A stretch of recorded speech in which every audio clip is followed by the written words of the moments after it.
One. Hey, Kapar! King, not working. Again, try again.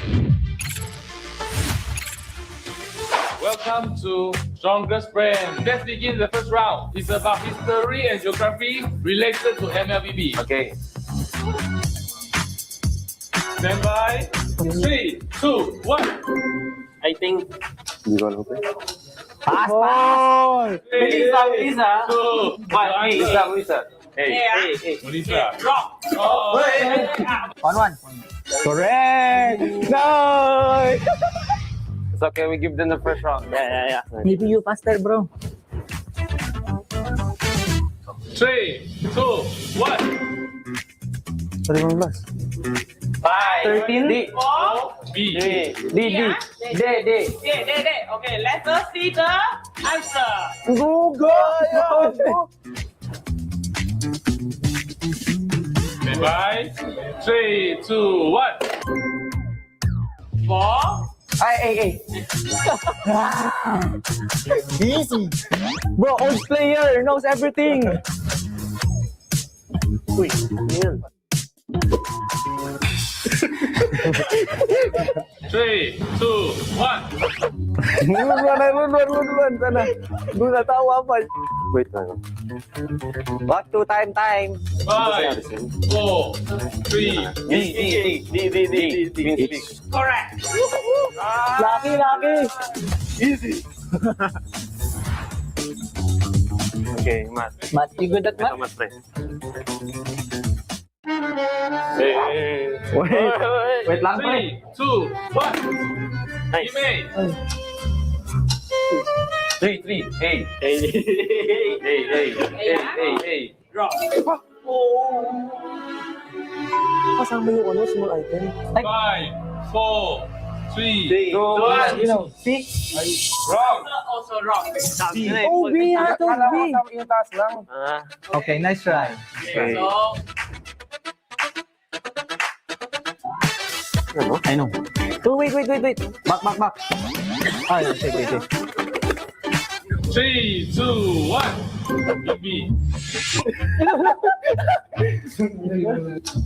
Hey.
Jakarta, Indonesia. The battle will start here in the M7 World Championship. Let the world see us.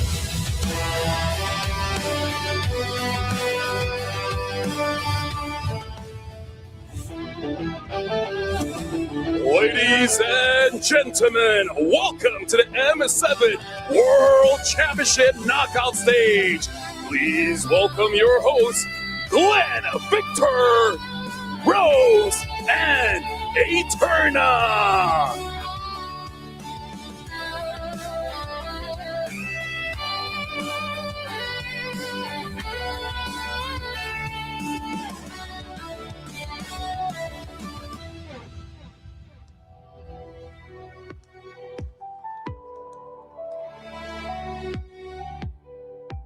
Ladies and gentlemen, back-to-back elimination matches are upon us once more. But as the world can see, that isn't the only thing we have in store today. The games are getting so intense that we had to call for backup. So, ladies and gentlemen, boys and girls, meet former Olympic swimmer, physical Asia contestant for Team Indonesia, who's finding his way back to MLBB as an Ixia main, Glenn Victor! Hello, everyone. Hello, Glenn. How are you? I'm great, thank you. It feels amazing to be here with both of you guys and standing here on MLBB World Stage. You know what? I'm really excited to be part of today's action, and I cannot wait to share the moment with all the fans here in Jakarta and also all the people that watching all around the world. Honestly, it's great to have you here. We need a little bit more backup like we mentioned earlier on, and I share the same sentiment. So, we're pretty sure these matches can only get more intense from here on out. But I gotta ask, Glenn, were you able to catch yesterday's matches? Yes, I watched Team Liquid and Onyx yesterday. To be honest, I feel a little bit sad because one of Indonesian team is not go through to the next round. But not to be too biased, I hope today Alter Ego will give us a good fight. It's okay, Glenn. Don't worry. We don't feel that you're biased. You're new here. We're very nice to our guests, right, Eterna? We are. Now, boys and girls out there, ladies and gentlemen, we are moments away from finding out. But first, let's head on to our first match featuring Aurora Gaming going up against Team Liquid in an elimination match. And remember, these matches that we have ahead of us are all going to be in a lower bracket, which means elimination matches, and we will have to say goodbye to a few more teams today. So, without further ado, let's kick off the fourth day of the knockout stages. Yes, Glenn, as the guest, would you please do the honors? Sure. Let the world see us.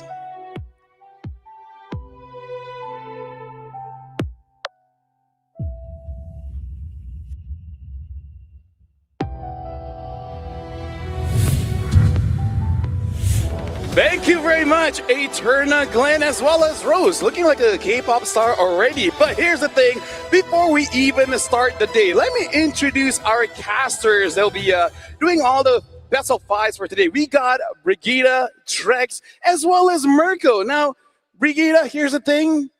I hope you're feeling okay. You've been sick for the past few days, but legit, how do you feel right now? I am feeling, oh no. Oh, there's the sound, but okay. No, I am feeling okay. I'm very, very excited to witness what we are about to see here as we venture into the remaining matches of the lower bracket. I know it's been very, very intense for some of the matches. We've been through extremes, long games, and I'm looking at Trex here who's been through that. You know? Oh yeah.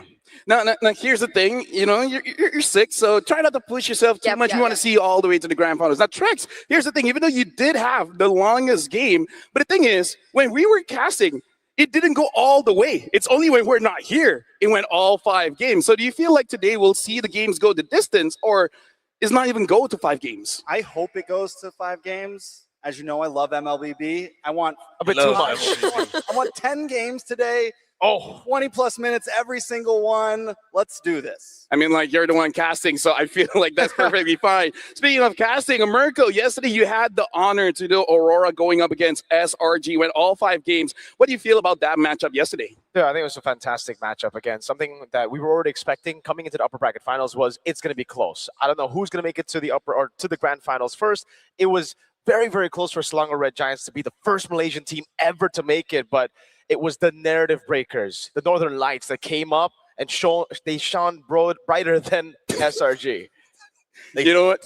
Thank you very much. Very love the energy. But now we're going to look at the panel here. We got Leo as well as Gideon. Now, here's the thing, Leo. I've been looking at social media, and you were very subtle about it that you were quite excited that Aurora made all the way through to the grand finals. Now, just in case if our fans didn't catch that one, out of all the 5 games, which game would you actually recommend for the viewers to check it out? I'd say watch Game 5, where in the Akai led Aurora through a journey through time. Again, it's like we time traveled through the prime of MPLPH's greatest hits. And I think, how long did that last? That was a 20-minute game? Yes, 23-minute game. That's worth every single second. Shout outs to you guys as well. You guys called Kai before the draft even starts. Now, Peter, we're looking at the knockout stage. Tell us the story of how it has been since the knockouts have started. Oh my lord, the knockouts already started with an epic Swiss stage where we were seeing, at least from the drawing section, the ID versus ID, the PH versus PH ended up turning this entire tournament into a lower bracket hellhole. Everybody you see in the lower brackets are champions in their own right, absolute monsters, but only the best can survive, and that's what we saw between TL and Onyx ID. Same goes for TS facing off against the Young Gun Galacticos, and now here we are at match 10 and 11 where we see Aurora Turkey, after dropping a game against SRG 3-2, will be facing off against tournament favorites Team Liquid Philippines, and then the hometown heroes of AE will face off against Team Spirit. We're going to be looking at the schedule here, but right now we're looking at the lower brackets being scary because champions of Philippines, Indonesia, as well as Malaysia is there. But Leo, talk to us about Aurora as well as Team Spirit, because even though they're non-Southeast Asian teams, but oh my goodness, they are amazing so far. Allow me to address the less obvious fact here. The shadow of the giant looms over this matchup. The first best of 5 still has SRG all over it. Aurora took up to the limit, and SRG put Liquid in that weird spot in the Swiss. So if you're going to put 2 and 2 together, Aurora might actually get Liquid in a spot where they're not comfortable. We might go all the way here. Yeah, and honestly, I'm also looking at Team Spirit going up against Alter Ego, because it does seem like going up against Indonesian teams, if you want to brawl, all the other teams are much happier to brawl. And I kind of feel like that's kind of in Team Spirit's own spirit, honestly. But yeah, now we got to talk about the first matchup here. Team Liquid going up against Aurora Turkey. And remembering back, Aurora Turkey had a lot of pressure, especially from mid and the jungle, going inside the jungle of Selangor Red Giants, making it very, very difficult for them to really do anything. Do you feel like they can do the same thing against TL, though? Well, I honestly think that it's definitely possible, but really, I feel like it boils down to the draft, right? Everybody seems to be playing in a very similar manner, with the laning phase affects the way the junglers and the trio in the mid look to rotate across the map, because every single time we see a poor early game from any one of these teams, it's just a dominating victory as time passes. Usually by 13 minutes, you have a clear indicator. Well, gentlemen, we're not here just to talk about the games or the players, because we got to talk about the fans as well, because some lucky fans actually got a special tour backstage with Visa. Here we can see them having the time of their lives, really looking at the player rooms, maybe even some production areas. Haven't met our lucky fans so far, but shout outs to Visa, shout outs to VV. Basically speaking every language on earth. Feels very comfortable to talk to our fans as they're moving around the stage. V has international appeal all across the world. And of course, our 50 lucky fans got that exclusive look at the M7 backstage, right? It's not only looking at the player rooms, they're looking at the areas which these players take a rest in, where they discuss their battle plans, and even checking out what's going on behind the scenes of our awesome stage. They even got the hottest seats in the house. They got to experience what it's like to be on the VIP platform and meet the players who are competing here today. They actually saw, you got pictures with Aurora Turkey. Yeah, and it's amazing because even we haven't explored that far. We're like, talent room? Here. And Liquid, they got pictures with Liquid. We never taking pictures with Liquid. But yeah, anyways, now we got to talk about this game. Let's talk about Aurora here. Like, what do you feel Aurora could do to actually have a pretty good chance against Team Liquid? Because so far, if you want to talk about weaknesses of Team Liquid, there's really not much. Yeah.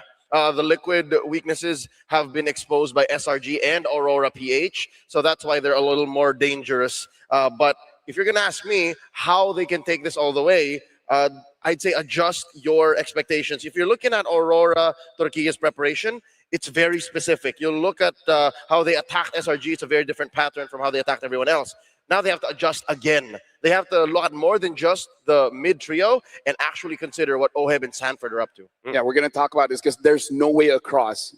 If Aurora Turkey wants to make it past this, they have to go through the final boss. Now, Gideon, it's very weird having a team in the lower bracket, and we keep calling them the final boss. But with the performance that they've been having, yeah, they deserve that title. No, they absolutely do. And I think that doesn't really change too much considering that the losses that we did see them actually take within the Swiss stage. I think that it's one of those few things where it's just, I got to try and push the meta as much as I possibly can, because after their win over the Sky Kings, it's looking kind of grim because that was a dominating victory, and most people thought that it was going to be a lot closer, maybe closer to a 3-2 or even a 3-1. And that's why people are saying an angry Liquid is a scarier Liquid. They've lost twice now in major matchups, and them going through the lower bracket isn't even a bad thing. It's actually something that has proven through history. If a Filipino team goes through the lower bracket, whether they are a favorite or not, it usually leads to good things. This is nothing new for Liquid. Even Carl TZ specifically, and Sanford, and JP and Sanji, they've been here, literally.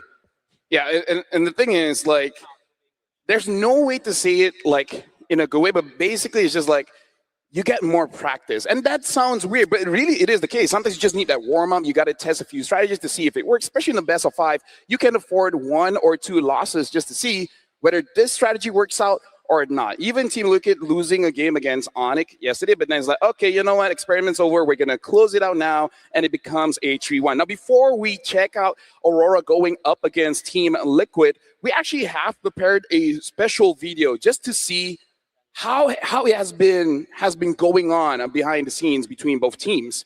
So we're just waiting on that for now. I'm really looking forward to see if Aurora is able to actually catch up with Team Liquid, because again, as the final boss, I want to see if they can do it. But looks like the video is ready, so we're gonna check out Aurora against Team Liquid.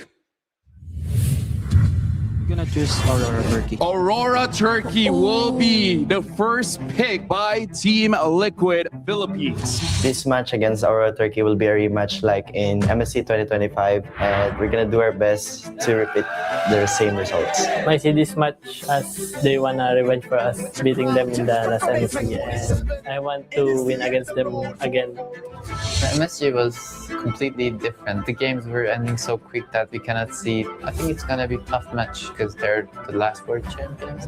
They're one of the scariest teams here also because we saw their potential against their SRG, and we're gonna respect them. Aurora Gaming, look the Giants in the eye and tell them that. When I saw the performance of Aurora versus SRG, I was feeling very proud of them. I think they improved a lot in terms of drafting, and also I feel like they're not scared to play anymore, unlike in the MSC playoffs. I feel like right now I can see their confidence is really high right now. Daha rahat hissediyoruz çünkü bu bootcamp sürecimiz çok fazla zaman aldı ve diğer başka turnuvalara da katıldığımız için daha çok tecrübemiz var ve alışığız şu an ve daha iyi hissediyoruz. Evet, metayı biliyoruz şu an, daha iyisini yapabiliriz ama daha yani tam olarak. Team Liquid has started as a team with the best micro mechanics. All of their individual players can make individual plays that will make the team good. They're micro-based team actually because like they can make insane plays. They have good communication, very good skill castings, but we improved our macro and we can deal with them. I think the strengths of Aurora Gaming is their early game aggression and also their mechanical skills. I feel like it's a very mechanic game you're gonna see in this upcoming matchup, and we're just gonna beat them in terms of mechanics and also the macro. I think this match will be so intense. My message to Lunar is that I'm gonna try my best to prove to you that I'm the best X-Player in the world. MS'ye bakılırsa şu an o kadar güçlü durmuyorlar çünkü meta ve draftlar çok farklı olduğu için onlara uygun olmadığını düşünüyorum. We're just gonna show them what's the mindset of a champion.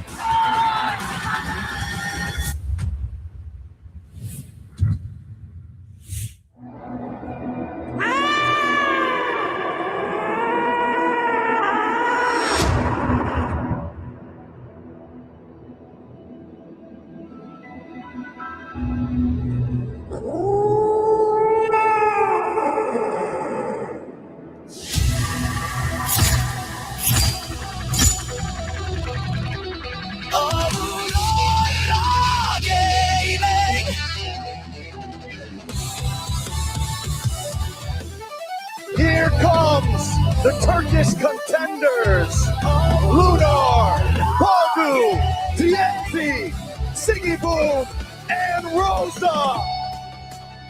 This is Aurora Gaming! Aurora has looked amazing so far, but now they gotta deal with the final boss.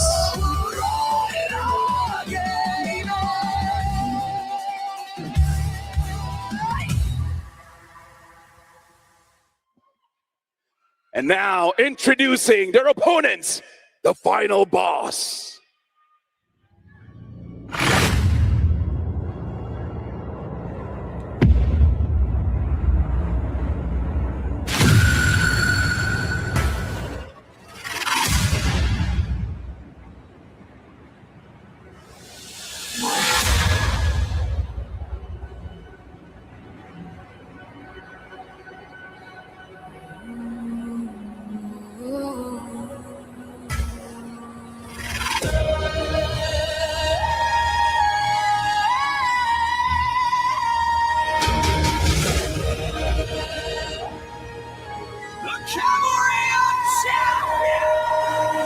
Team Liquid.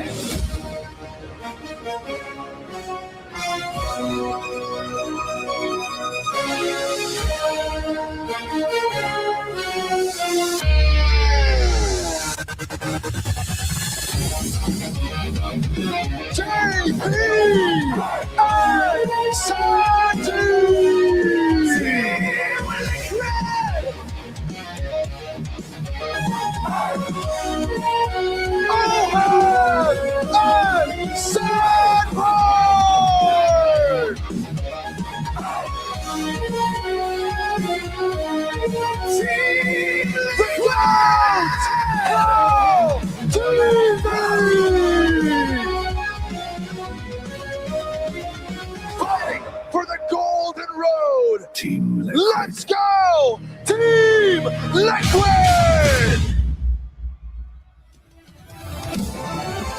And now with both teams are up on stage, this is again another elimination match between Team Liquid going up against Aurora Gaming.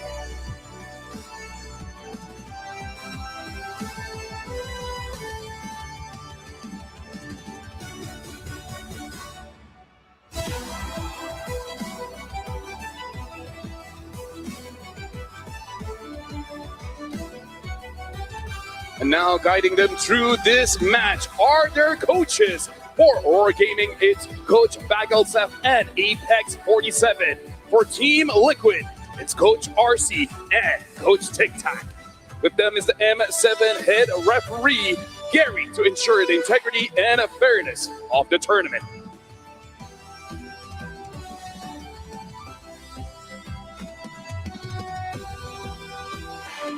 And now, ladies and gentlemen, give it up for both teams. Aurora Gaming going up against Team Liquid. We honor these athletes up on the stage. This is an elimination match, best of 5. Good luck to both our competitors. And now we're going to be talking about both teams here. We're going to be looking at the lineup coming in from Aurora Gaming, Lunar, TNZ, Rosa, Pago, as well as Sigibum. And I got to say, everyone's really stepped up. But after watching that video, we got to see how Lunar really matches up against Sanford. Because Sanford is saying that, I want to show you why I'm the best. Locally known as Bizim Tokuklar, all over Turkey, fans are cheering for Aurora Gaming, whether they're here, whether they're back home. Tienzi is an amazing jungler. He doesn't play the normal heroes. It's actually hard for Liquid to define, are we going to play on the utility spectrum? Are we going to play an assassin? Or is he going to try to play his Guinevere, his Harley? He's actually played 8 in their whole run here in M7. That's not all. He's got backup coming in from one of the strongest mid trios we've seen here in the competition, with Rosa #1 amongst all mid laners with the highest damage per minute. And not even that, Sigaboom #1 among golds when it comes down to tower structural damage. Yeah, it really looks like they have an idea here where Rosa is going to be the carry while Sigibum make sure he gets the objectives. Now, again, the final ball team of Liquid, Sanford, Carl, TZ, Sanji, JP, as well as Oheb. And as much as everyone has been performing, what really has been impressing me is JP, especially when he gets that Cho. It really does feel a bit unfair. And when Cho gets into the hands of JP, it enables the cores. I'm looking at Carl TZ, the GOAT. He's gone through a career renaissance. Back then, when he first won his second world championship, yes, his second world championship for the first time.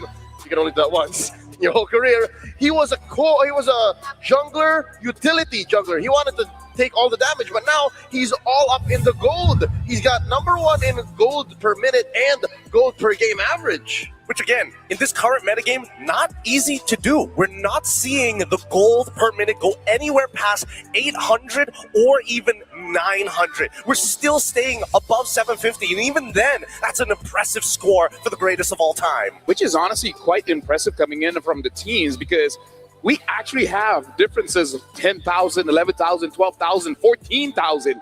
And yet the average really isn't all that big. Right now, you guys are watching both teams up on a stage. And I'm really wondering if Aurora has figured out a way, because again, Aurora Philippines have figured out a way to deal with a team Liquid, and being in the same org, of course, there are some secrets they got to keep for themselves, but you always got to wonder, maybe they have some idea on how to do a Team Liquid. I think that's an asterisk. When Aurora faced off against Liquid and they dropped them in the early bouts of the knockout stage, Liquid was still figuring themselves out. Liquid just barely got to play that Sora, and then it's not to take away from Liquid's efforts. They actually got the Claude win over the Freya. So that's something that you got to note. Sometimes when you think you won the matchup against Liquid, that's not always true. So again, I want Aurora to reconsider their draft, their approach. Bad Gal Seth and Apex Power 7, they had better do their homework. There's got to be bigger ideas. You can't just win a single battle when the war is at stake, when elimination is at stake as well.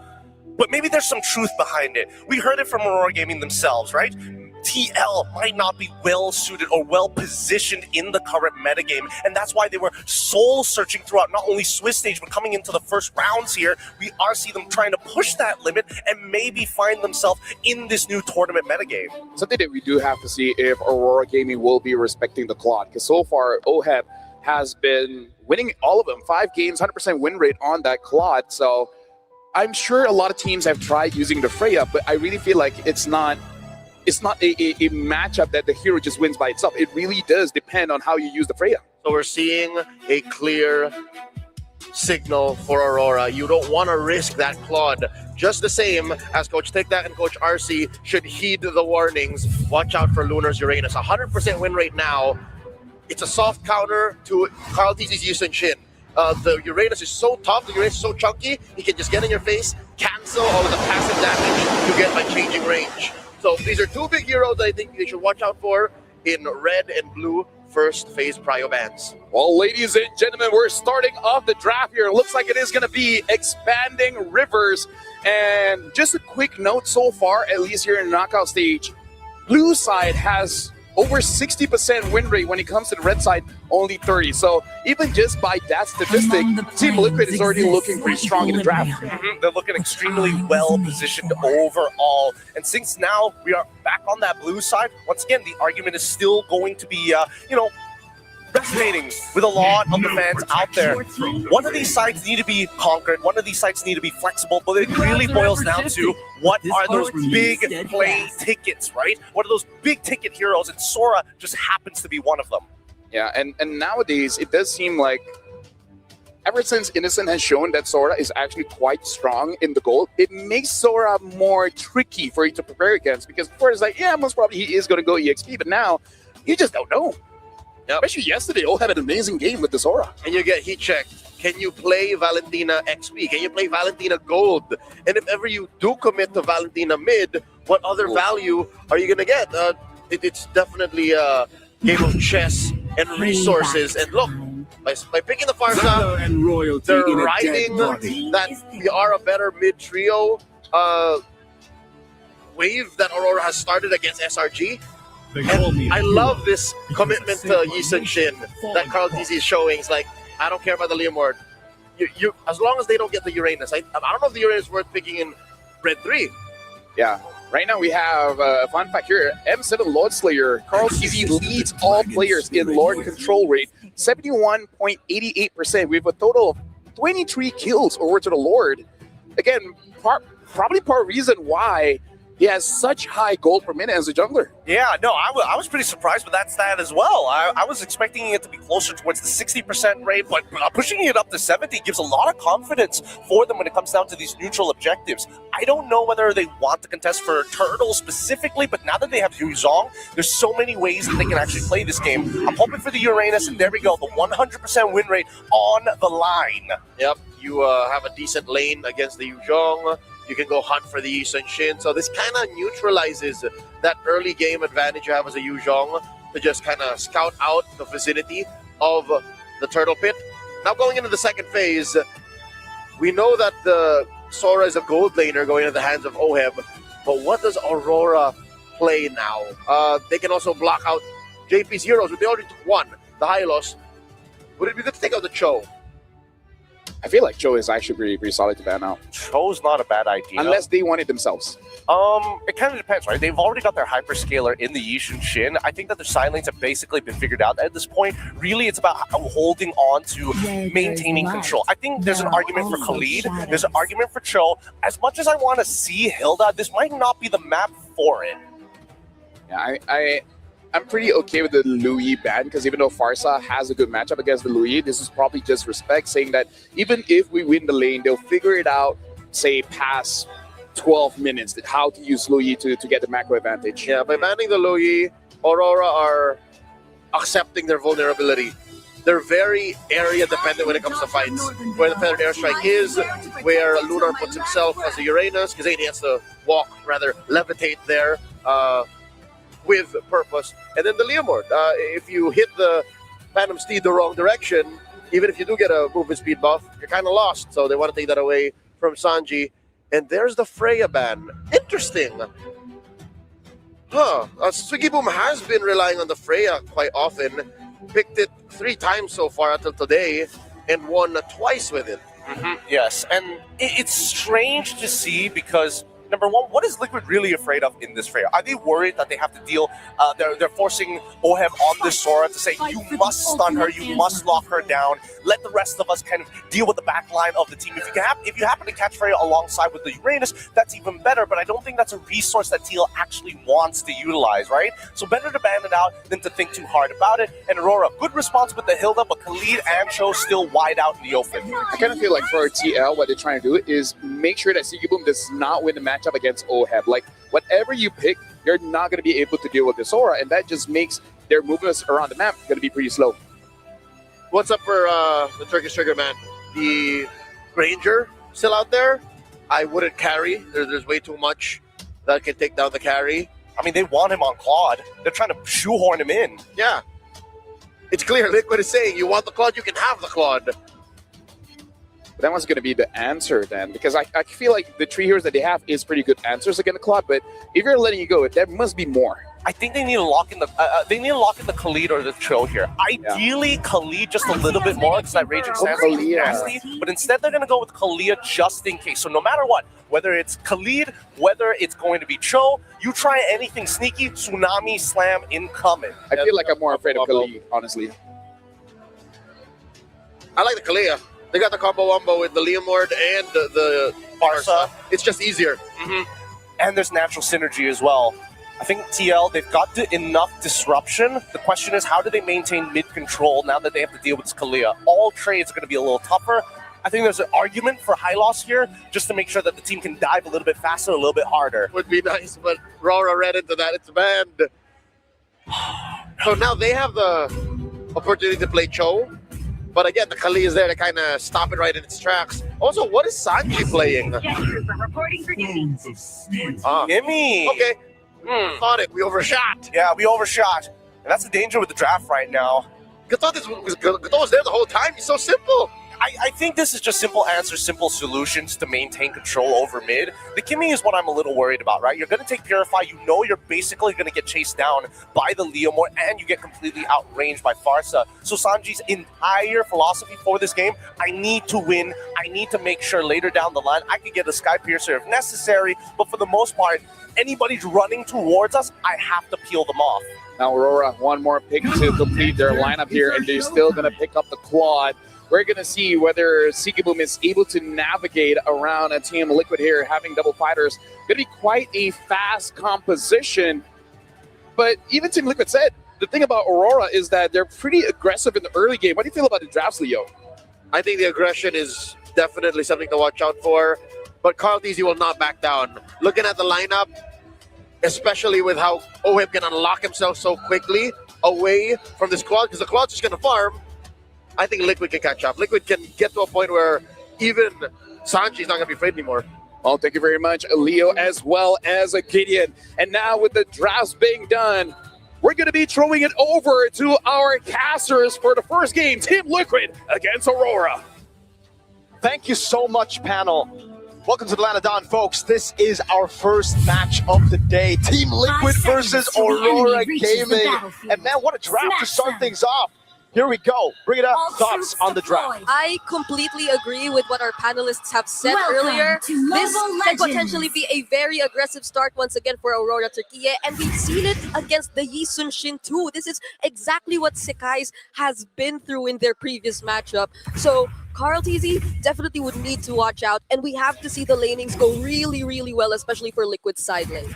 It's also a dangerous game here, Aurora Gaming are playing. It is a best of 5, so maybe they might be experimenting here in game number 1. But to give Sanford, the apex predator, the Yu-Song, hey, I think the last time we saw it was Young Gun Galacticos to let that open, and we got a classic Sanford moment in the start of the game. Let's take a look at the emblems. It's a weakness finder too for Sanji. We're seeing on the Kimmy a bit more damage expected to come through, and generally the same. Still the fighter emblems coming through, especially for Seekiboom, taking care of potentially whatever pressure can come, knowing that Liquid might want to pay a bit more attention towards the Goldeen rather than the Uranus of Lunar. Yeah. Well, now it's just really, really slow laning. We heard earlier Sanford really say that Aurora Gaming are known for their early aggression. So far, it's all chill, just pokes here and there. Not as crazy as their approach against Selangor Red Giants. But Trex, now to the call, Teasy. Well, a lot of damage on a Pagu. Force is trying to get away, but first blood goes over to Sanji. Now, I want to touch on something. Aurora Gaming, I think they really focused on their mid. They sacrificed the off lanes. It's something they like to do, but now they're already losing a little bit in the mid, which is not a good start for the Turkish team. Yeah, that's the question. Are they scared right now to make a move? Because again, they're approaching against Selangor Red Sanford. Oh, gank up in the top. Watford able to dash back. Carl TZ also getting caught up though. Tienzi with the steed trying to move in. Can they get the kill? Yes, Lunar picks it up. And now Sanford in trouble as well. Lunar goes under the tower, looking for one more shot, but Lunar has to back off. In a bad spot though, Sanji almost spots him. Turtle coming up, Pagu able to lock on. Rosa looking for positioning as well. And a bit of airstrike comes down. Sanji pushed back and taken out. Pagu now under the turtle, may fall as well. Oheb able to pick up the kill. Oheb steals the turtle and JP is low. But Lunar stands in the midst of two members and Rosa finds a double kill. Aurora Gaming, it's back and forth, 3-2. All right. That could have been really good for Aurora already. Even though they lost Pagu, they were able to shift their attentions towards the XP lane. And again, the XP laner here, the Yuzhong of Sanford, is one of the biggest conditions you have to take note of when it comes to the turtle. But Oheb, close call there. But speaking of Oheb, he literally turned things around in that fight. Phantom Steed once again gonna get sandwiched up by JP here. The Tsunami Slam back though. Oheb goes down. TNZ might be able to just get away. He does. What? AOG misses. JP, where are you going into the tri-bush now? Magu. What? Here up on the top side though, a gank on to Sanford. You mentioned aggression, Mirko. Well, Aurora Gaming is bringing it. Hey, early on I was like, are they scared to make a move just because they're up against Team Liquid, such big names, a lot of pressure? Then they were like, no, we were waiting for the right time to strike, and they pounced on Team Liquid. Man, it really looked like with the first blood, Liquid had it under control. You would see the classic Filipino, all right, let's stay it slow, but TNZ. More damage, JP brought low. Trying to get some health back, but it's 4-1, and there's just no escape. JP pushed back once more with an airstrike. TNZ gets the kill, and now Lunar's passing away the damage from Carl Teasy. Just too much. They get a good trade 1-1. What a traction pulse from Sanji to save Carl Teasy there in a tough spot. And Carl, with the instant, he held onto the Mountain Chakra for so long so that he can combo in together. And therefore, these two backliners can just back each other up. Yep, fortunately, Liquid are always ready whenever the fights happen in the mid lane. But whenever we see the fast rotations come into play, and Adora taking advantage of it once again. Oh. That's two ults. They baited out two big ultimates, AOG down and the Black Dragon form as well. And look at the timing. 1 second for the turtle to spawn right now. Aurora Gaming, they got a resource advantage, but they still got to be careful because TNZ used the Phantom Steed. Yep, JP doesn't have the AOG either, but there's the Mountain Shocker already. Will they actually go for this? Slam doesn't use it. Finally catches Sanford. Sanford able to lock on Rosa with a flicker back. Sigaboom comes in with a blazing duet. A lot of damage lands onto Lunar. Lunar needs to try to back up. Turtle does go into the hands of Team Liquid. Nobody goes down though. Yeah. It works so well when Liquid are at least prepared or together as 5. Oheb, we saw it happen earlier too during the first turtle. He was able to save things for Liquid. The gold lead right now existing in Aurora Gaming's hands could have been so much more if only Oheb didn't take away that turtle and a couple kills. Now Oheb. At that spot, TNZ, he should be able to get away from this. Wait, no, Rosa shows up to the party. AOG does catch on to Rosa. I mean, the back and forth, the trades right now, these teams are reading each other so cleanly. Non-stop action. Should be okay. Lunar got down to 50%. Carl Teasy might want to try to push this. Lunar backs up with consecration. Yeah. Should be good. Non-stop action, bro. Non-stop. Two teams just want to go ban for ban everywhere on the map. They're so instant in the reactions now. Tsunami Stamina Purify. That's about it. Let's take a look at the item builds here at the 5-minute mark. Okay. I kind of get it for Aurora Gaming. This is really a fast rotating lineup, but if we were to take a quick look at the items here, Pagu affording to go for the Oracle first item. I know this has been a thing for Kalea for the longest time now, but I think this also signifies just how confident they are in terms of playing the early game. They just really need to go for the amount of sustain that he can offer, especially knowing that there's no reliable burst damage just yet to come from Liquid. Oh, but with the setup. Cloud brings back Rosa. Rosa taken out. So if Team Liquid can find some more pickoffs just like that, they're going to be able to even out the playing field. Instead of bringing the big 5v5s, look for the small plays. Yeah, again, for Aurora Gaming, it really looks like they've been winning out on the flashy plays department, right? The big team fights, but the slow build, AOG! He does connect on to DNZ, plus a Black Dragon and a Petrify. It's a whole lot of damage, and the Phantom Seed does come out, but it's just not enough. He's fighting back. DNZ! What? Able to get away, and now JP pays the price for the chase, but he's still standing there. Sticky Boom into the backside with a blazing duet. Able to be on my back. He also survives. Magu's still standing, but Oheb having it. Able to get the kill. Siggy Boom needs to get back under the tower. This is grade A MLBB right now. Rosa on to Oheb. Carl the kill, and Carl Teasy joins the fight along with Sanford. There is no time for stops. Both teams, again, just going at it. Every time we see a fight down below, there's a turtle being taken while Sanford's going 1v1 against the Uranus, and Farbiel's trying to run away. Yeah. And that was Lunar trying to go for the steal, but Carl gets it. All right, we finally have some downtime. What the hell happened there, Brig? I know. I'd have to double check whether or not the anti-heals are already in for Team Liquid, but fortunately, because of the enhanced basic attacks, JP definitely was still able to live through all of that. So maybe now that they do have it, they can afford to be a bit more aggressive and a bit more focused on taking down TNZ, because for the past few team fights we've seen, TNZ's always been surviving, but there's a Black Dragon form and the AOG. Let's use a Tsunami Slam just to get away there. Sanford, though, able to get the big damage onto Rosa. Here's Tsunami Slam onto Sanford, and now Sanford switch back. TNZ shows up out of nowhere and gets the kill. And Lunar, once again, just harassing Oheb.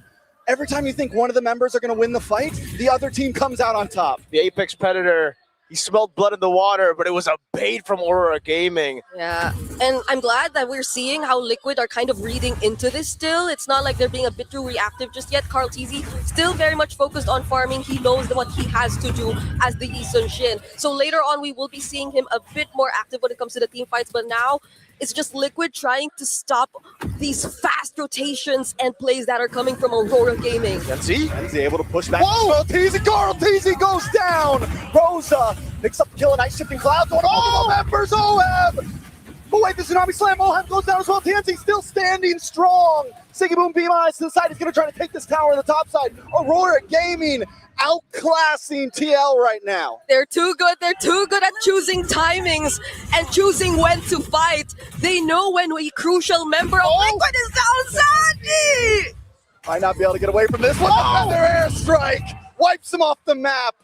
Rosa, TNZ, everyone are playing so darn well. And we understand again that, hey, we didn't get to see the Leo Mort first from TNZ this tournament, but he was the first guy to bring it up back then when no one was playing it.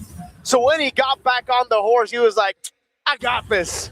This could be, is probably, I don't know if we can refer to the panel, the best Leo Mort performance at M7 so far. TNZ, we know him for, again, the last Joy's the Fannies as of recent, but he's back on his signature heroes. I'm just wondering when the Amon gonna show up. Tsunami Slam. Agu able to get the pick on Oheb. Oheb might not be able to take this. Gets away, but Lunar tries to grab him, has to back up, and AOG defensively from Team Liquid. Aurora Gaming now waiting for the Lord to come down on the top side. Okay, this is the 100% win rate of the unit that we're talking about here. Lord still full speed. Rosa! A little bit of trouble, forced to use the flicker back. Lunar brought down to about 20%. Able to just get away. Aurora Gaming just playing the range right now. TNZ comes in with a Phantom Steed, brings him back into the feathered airstrike, the shifting clouds from Oheb. But is it enough? Tsunami Slam. Sanford now into the back line as well. Black Dragon goes out, Oheb goes down. TNZ able to get the kill, and Aurora Gaming are advancing. They got waves. Siggy Boom's on the base already. One more base turret left.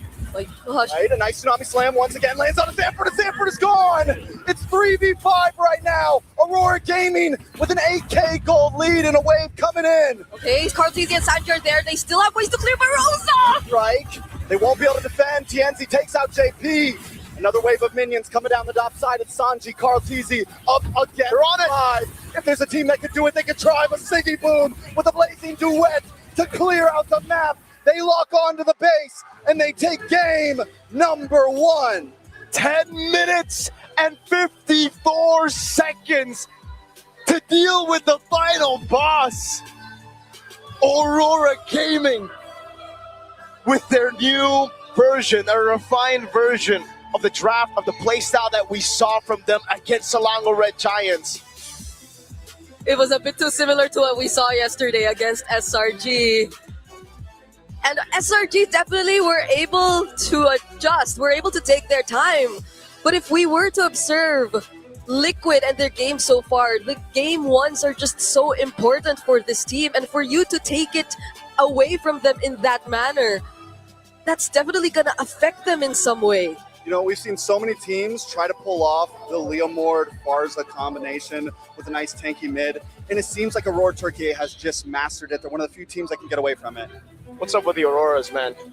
I didn't think I would be able to see the Northern Lights all the way in Indonesia and Southeast Asia, but again, it's both Auroras doing so well. What a performance in game number 1, an absolute stomp at that against Team Liquid. We're going to throw it over to the panel here to see what they have to say about this game, because they probably have a lot to say, let's be honest here. My God. What do you have a question for the panel? My question for the panel? Yeah, so a random question. Riggy. How did that happen to the Yu Zhong? Yeah, how did that happen? Well, thank you very much, our casters. That was an amazing game. And yes, I have a lot of questions. And to answer our casters, we are getting some stats of Leomord all across the board here in MS7. There's a few things that I really want to touch on. But first, I feel like the broad thing that we can discuss is that Aurora seems to be very familiar with the habits of Team Liquid, because across the board, TNZ, Pagu, it looks like they were able to get major ults before even starting anything, Leo. Yeah, just like how you deal with final bosses in yay old video games times, you got to buy that thick book, like a strategy guide, and that's what they found out. Again, Team Liquid has been on a rampage for the better part of the past year, and they saw their tendencies, they saw their weaknesses. And to answer the final question before they threw over to us, how did that happen to the Yuzhong? How was the Apex Predator put down a notch and almost seemingly put down to the bottom of the food chain? I'll tell you how. Zero follow-up. What Aurora did was they dismantled Liquid's aggression and they punished them for thinking that they could win in a fight. But truth be told, look at the draft, look at the lineup. It's so simple. Kalia, Farsa combo, Leomord, there's not enough burst to take him down, at least in the early to mid game. And then the rest just enjoyed what the mid trio set up. Yeah, I like it where they just play towards their strength, draft very simply. And again, it kind of looks like for them, it's like, you know what, Southeast Asians, they play very fast. So how about we just play faster? Because, again, the rotations coming in from mid make it so that the side lanes could not do much. No, that's exactly it, right? Because, again, the laning phase is so important for both of these teams. Notice the way that they're actually fighting is, hey, at a certain point, we can't just keep on sending resources and continuously trade against our opponent. What we do have to do is divide and conquer. Pagu doesn't necessarily need to be standing right next to Rosa, but in lane, they made sure that there were two peas in a pot to sell the idea. When you see Pagu, you think Rosa is very close by, which is why we saw that Sanford ended up dying on that top side. Unfortunately, yes, Lunar got the better hand of him, but really, without that feathered airstrike, it wasn't going to happen. We're going to talk about Pagu and Rosa a little bit later on, but now we got to look at the MVP, and it's got to be TNZ on this Leomord. As Brigida would say, he's giving very Sanford of yesterday, where basically Sanford refuses to die, avoid all the 5-man, 4-man gangs. TNZ, there's many times like, oh, he's going down, right? Right? And then he just doesn't. Bit of a stretch to compare him to Sanford, but what is not a stretch is the fact that this might be, on paper, the best Leomord performance in M7. What would rival it would possibly be that turnaround game by Alter Ego on Yasuki against Rora PH, but 607 MVP, this is definitely up there. And I'm hoping that in the highlights we get to see the small things that made all the difference in this fight, right? Because the initial first blood we saw from the side of Team Liquid was great. You're targeting Pagu down, you're trying to slow him down as much as you can. But as these fights continue to happen, right, just notice that TNZ, for the most part, surviving some pretty awkward situations when he should have died so many times. And this is just the beauty of Barbiel. With the extra stats, you can get away with so much, and you are stronger with 3 items in comparison to the Yishin Shin, which is why you see when Kaltizi goes into those 1v1s, it feels like he doesn't exist. And to defend all of my co-Leomord mains, there is no extra HP when you get Phantom Steed. You get extra hybrid defense, yes, but the reason why this happens is because you become suddenly so slippery. You can attack while moving, you get lifesteal, spell vamp, killing spree, not to mention, you add on that. That's a secret as to why TNZ did not die. That is a beautiful thing. It's almost as beautiful as a Lancelot puncturing through a crowd. But we also have to address the fact that this game is one of the faster games here at M7. Most of our games average out on that 20-minute mark. The Holy Shielding, the way that they managed this was pretty impressive, especially on that top side where they got the wave to actually make contact with the Holy Shielding first before the Lord actually got his punch. So the Lord was still at full health when it's punching down on the inhibitor. And not to dogpile on the already down Liquid. It's a game, but still, you know, a point away from saying goodbye at M7. I think they were pretty loosey-goosey about this fight. They did not respect the already clear winning matchups, lane per lane, even trio per trio. And I think they were a little too overzealous. They were so confident that even in the early game, Oheb lost out on range. Yes, he still stayed around, got taken down. Even Sanji picked fights against Rosa, who again is also outranged, does not have a flicker. You can't purify out of sheer damage. Yeah, you can't purify out a lot of things when Aurora is just chasing you down the road as well, which is why we see a lot of preemptive moves come out from TNZ using Barbiel, that Phantom Steed, to probe a reaction, and he gets a lot of reactions. The AOG into the Black Dragon form transformation as well. All of it was getting thrown out as soon as they saw Barbiel. Worst yet, I think the big mistake here is in the draft when they decided to say, hey, we need Yishin Shin over a Fredrin, even though it was wide out in the open, because if you're positioning for that gimme, there's not really a lot of people who can peel from except for JP, but they need that AOG to disengage. Which now becomes an egg and the chicken problem. Should they have gone Fredrin if they were playing the Kimmy, or should have changed their mid lane pick since they already have the decent shit anyways?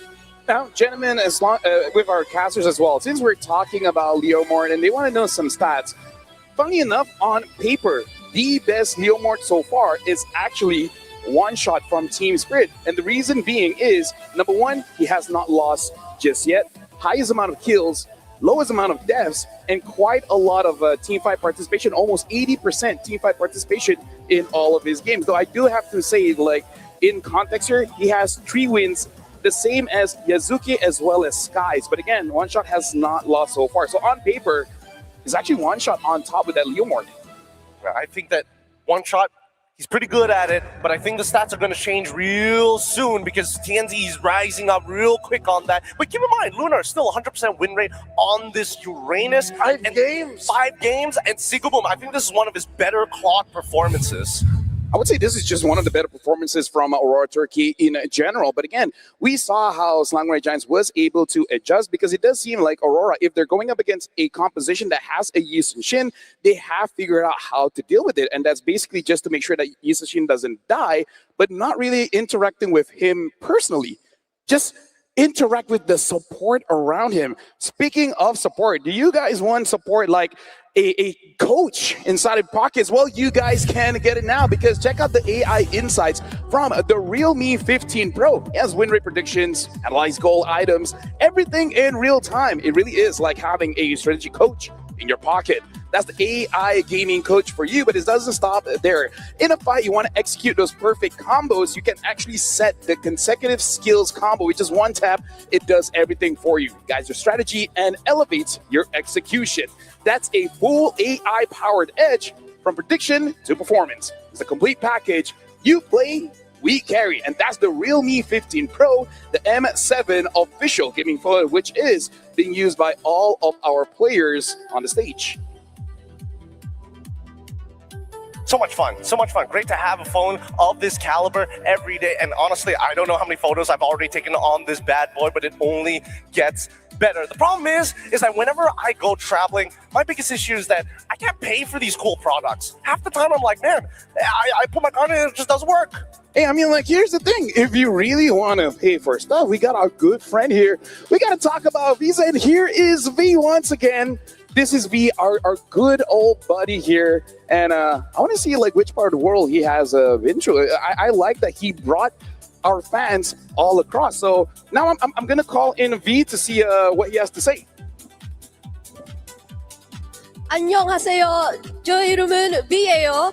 저는 전 세계를 연결하는 비사에서 여러분의 믿음직한 마스코트예요.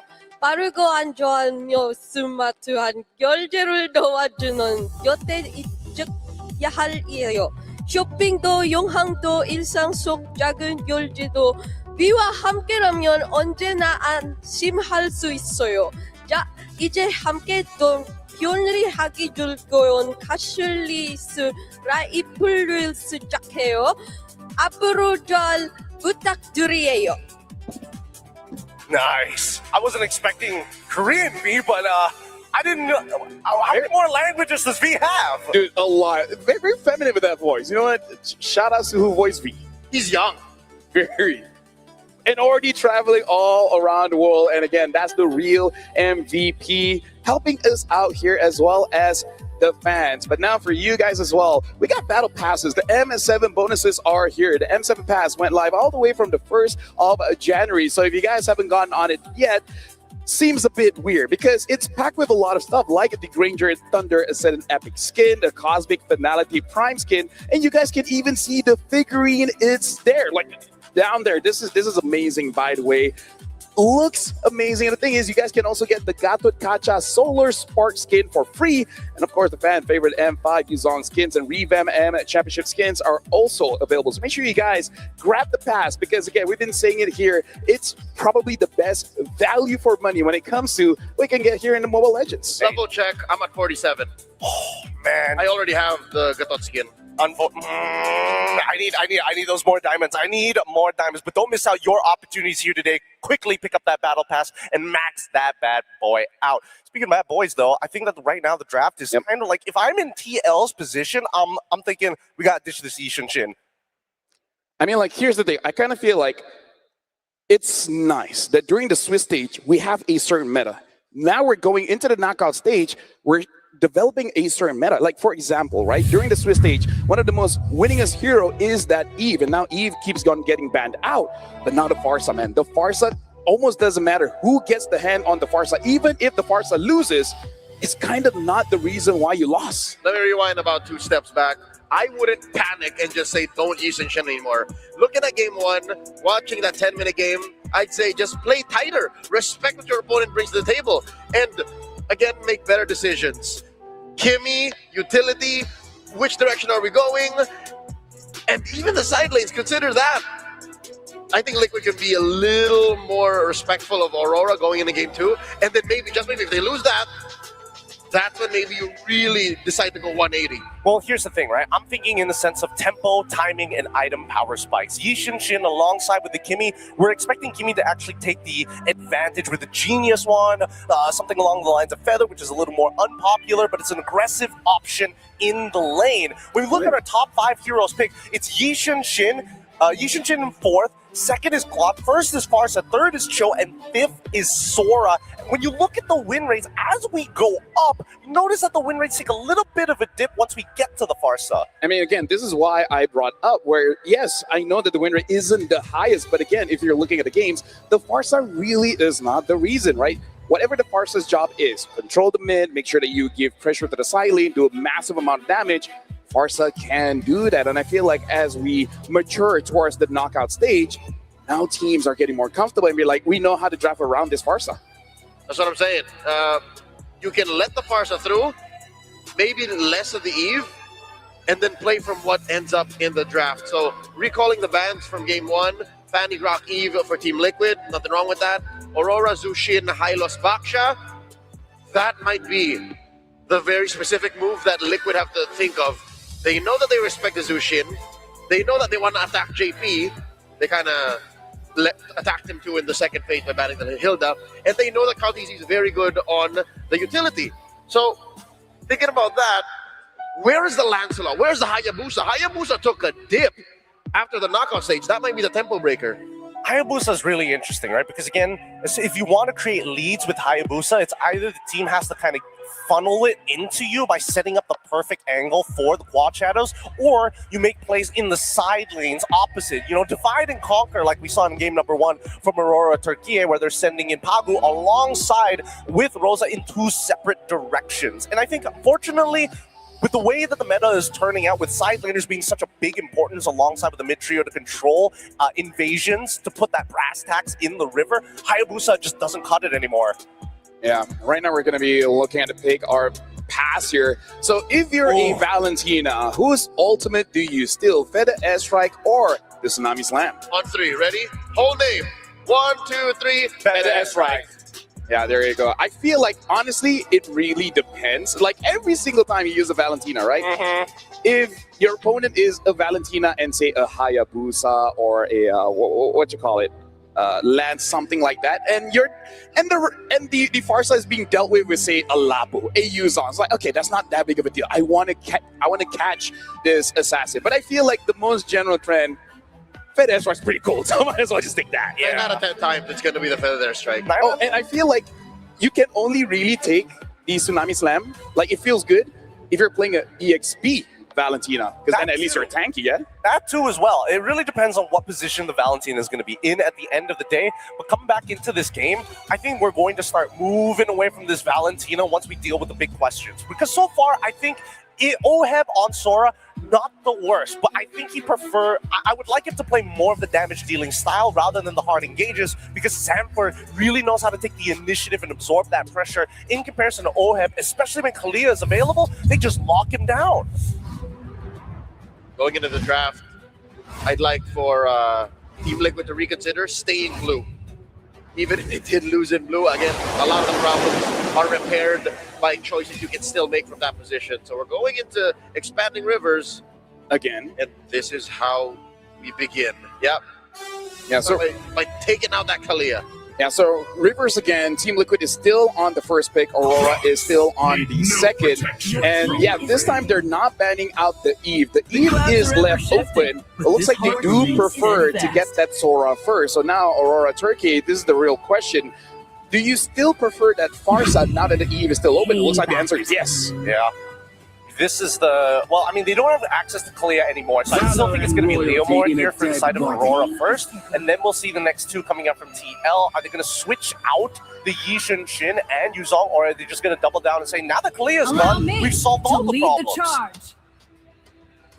Hilda, alongside with the Eve. All right, staple picks.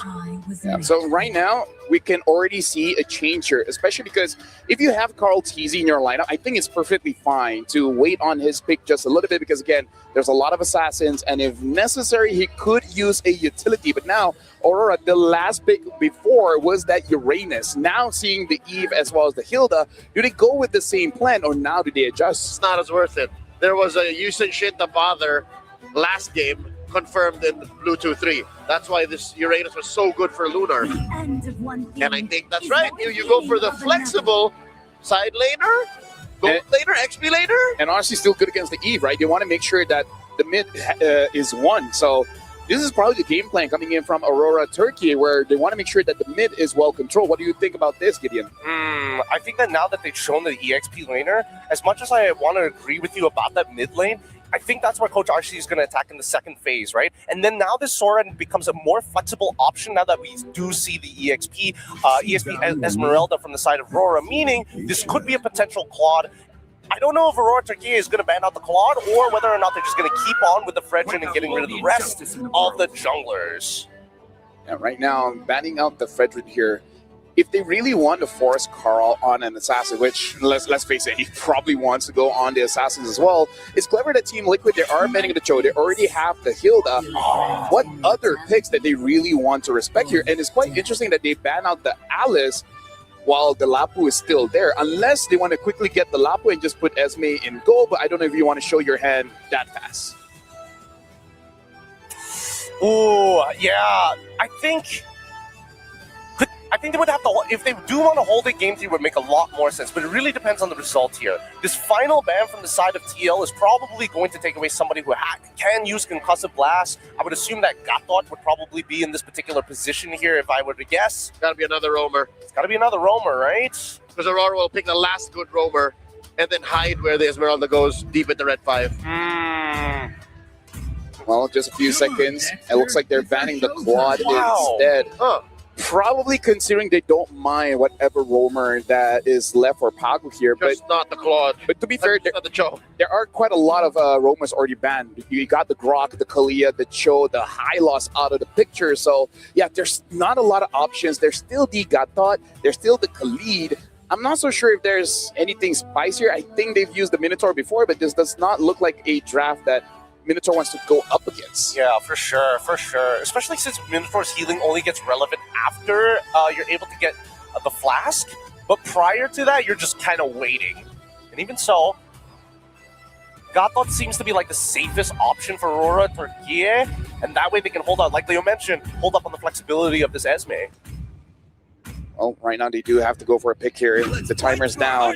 Whoa! Wow! Pretty sure this is a debut, and yep, it's been months since we last saw Lucas. This is creative. I don't know if it's just too creative. So Lucas beats Sora in lane up until level 4. And even at level 4, there's still outplayability for both sides. It's a very volatile matchup. It's depending on which form Sora ends up going in. If he goes into iframes and is able to dodge the Biju Beast bomb, assuming that he's going for the Naruto skin, then I think that he can win this matchup. If it's against the Esme, it's a little less impressive, but even so, you just know that Aurora not only want to win lanes, but create opportunities for Farsa as well as Leomord to clean up shop. By the way, gentlemen, quick stat check here for our casters as well. Farsa going up against Eve, it has been 5 games, and 4 out of that 5 games have been won by Eve. So as of right now, the Eve definitely has a bigger advantage. So now that the draft is set still here for a while, let's try the theory craft. why have they picked up that Lucas? Like, Because- what's the reason? Because CC's open. So you kind of want the CC, quick throwback. Lucas is good against CC and Hilda, and they already locked in the Hilda, right? Gideon also mentioned how Lucas is good against the Sora, especially when the Sora overcommits to a certain style, right? So by doing this, Rora has all the incentive in the world to be creative and introduce a new side lane hero that could shake it up. So what if? I think it's good. I think they deserve to pick this. By the way, something I want to bring up in the post game before is that I really want to praise the positioning of Rosa, because I feel like Aurora Turkey, they're able to get away with the draft that kind of has no appeal for their mid laner, because Rosa's positioning all throughout this competition has been phenomenal, despite being a Farsa going up against a Yuzong and whatnot. Really has not been touched all that much, and I feel like that's a big buff for the team where you're not having to babysit your mid laner. Oh, no, absolutely. But I think Brigidio put it best, right? It's about timing. It's about the timing of when you see these feathered airstrikes. Because even if I was in Sanford's position, chasing down Pagu on this Kalia initially and seeing him use the Tsunami Slam, I would already assume, where exactly is that Farsa? We last saw Rosa mid, and that was ages ago. I would still commit to the fight. The feathered airstrike just covers a lot of distance, making sure that angles can be cut off, even when it's basically outside of the boundaries of your screen. Oh. Claude ban, Alice ban. Does that mean that they go? No, if they go Uranus, they get the counter matchup. Yeah, they go for the Yuzong. Yeah, that might be better because Liquid is short on AoE crowd control. That's what the Alice would have brought in. Yeah, so very interesting here. We will be verifying some stuff when it comes to the draft. We will see whether this Lucas is, I would say, legal or not. You know, some things happen on stage, but we're going to be discussing this without the Lucas for now. By the way, this is a good time to shout out to our marshals doing an incredible job making sure that all 10 players and the coaches on the stage is being treated fairly and make sure that everything is up to par. So now let's just forget about the Lucas for a while. TL, Leo, you've seen them draft before. The Sora is kind of new, but when they have a Hilda as well as a Eve, what kind of draft do they really want to go for? Do you want to go for a full dive, or it's just kind of like a 4-1 where one person, being Carl Teasy, just focus on the farm? No, this is aggressive, and we don't even know where the Sora's going. True. We don't know if it's an XP Sora on Sanford or, a go again with Oheb from game 1. So, assuming that this goes well, and looking at what Aurora has currently, Farsa, Leomord, Esmeralda, waiting on that red 4 pick, I think Liquid just wants to be aggressive. Liquid wants to pick up the pace and show everyone that, hey, game 1, that was an anomaly. Wait, actually, now that I look at it, if this Lucas was changed to, say, Roamer, and then last pick, they could have gone for Valentina, because at that point you can see where the Sora is at. So that's why we wonder. Okay, maybe something's happening. Unconfirmed, but that sounds crazier than what we assumed prior. Hey, man, that is just good against whatever's left out there. We gotta take first impressions, right? And I feel like when they have the Farsa, and you're like, I feel like Valentina, only Sunset Lover makes it look good in mid, but on the side, honestly, looks not bad. I don't think it's that bad either. But at the same time, I'm very thankful that we have our marshals up on that stage, making sure that everything's done based off the protocol.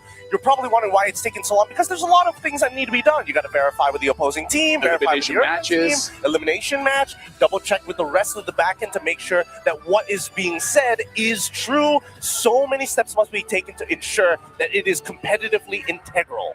Yeah, I don't like the idea of Rome Lucas though. That would be Rome the worst Lucas thing. Yeah, no, not at all. That would be the worst thing for Aurora right now. The hero's just not built for that. Yeah, I'm kind of glad that we're not seeing a lot of assassin roams like the Helkers, Natalia, Sabers. Because as fun as it is in ranked games, what is it, like 2 weeks, 3 weeks after the change of the roam, and then like Gideon, we have a friend that uses Kadito roam, and that was probably the easiest ranked session we've ever done, where we basically do nothing, and the guy still gets more levels than us just by staying in the bush and then killing people. That and what is it? There's one more, Selena Rome. Yeah. I can.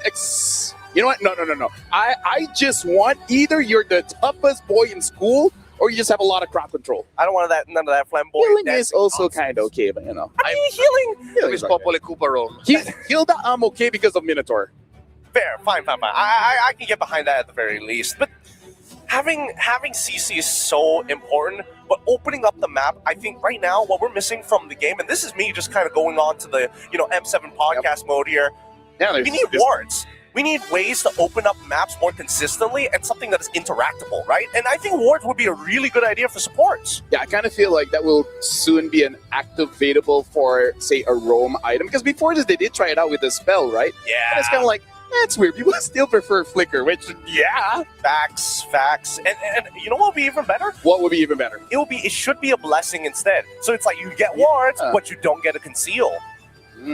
But the thing is, how will the ward be designed? Because before this, they have a spell where basically the wards, they look out for targets, or did you just want to use like Selena? Okay, we're just going to put something here, something here, something here. I'm thinking more like Selena. And it's like you need to hit it like 3, maybe 4. 4. Well, not charges, but 3 to 4 times before like it breaks. You have to physically punch it. Or like Chip's Portal. Yeah. That was something that I was thinking of, because right now I'm actually do wonder what other mechanics can be introduced, because an upcoming hero is just a guy that freezes things. Yeah. Which honestly looks cool as hell, where you just trap one guy and everyone just shoots all their ults in that direction and be like, you're gonna die. Just accept it. Or how about this? Instead of having a map rotation, you have interactable things to fight over in the map, which changes the structure of that sector of the map. Wait, what? So let's say like different turtles? Well, maybe not different turtles. More so, hey, you're fighting over a little neutral objective. Fine. But if you pick up a particular rune and you want to go to one side of the map, hey, let's break open the walls here. Let's use it on this one. Speaking of, the draft continues. Looks like the Lucas is locked in. And now TL, they fire back with a Valentina themselves, which means even the Valentina can turn into a beast. And they pick up the Yi Sun Shin. So now Aurora, now that they lock in this Lucas, first of all, where? Yeah. Old EXP roam? No, gold or EXP. That's it. They just switch with the Esmeralda. And they go roam Badang. I like this, but Liquid are playing a weird game of catch the Lucas.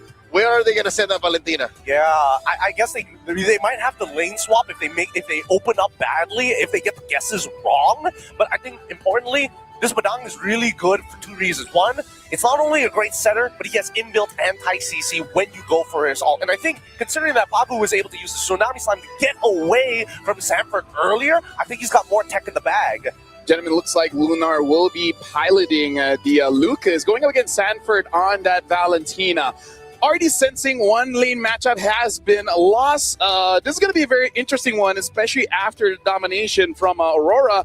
For now, we're going to be throwing it to our casters and see how they feel about this Lucas pickup.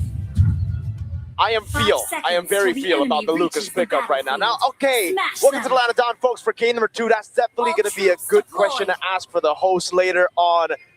Doesn't matter who wins, right? That's a question to throw out. What do you think about the Lucas? What do you think, Brita? Initially, I would have felt that this could be an opportunity for Liquid to focus a bit more on Rosa and the potential shutdown. But given that there are so many fighters in this lineup, I feel like even with losing Rosa, they wouldn't be as hesitant to just keep on fighting. And we saw that happen already in game number 1. Yeah, I mean, we did.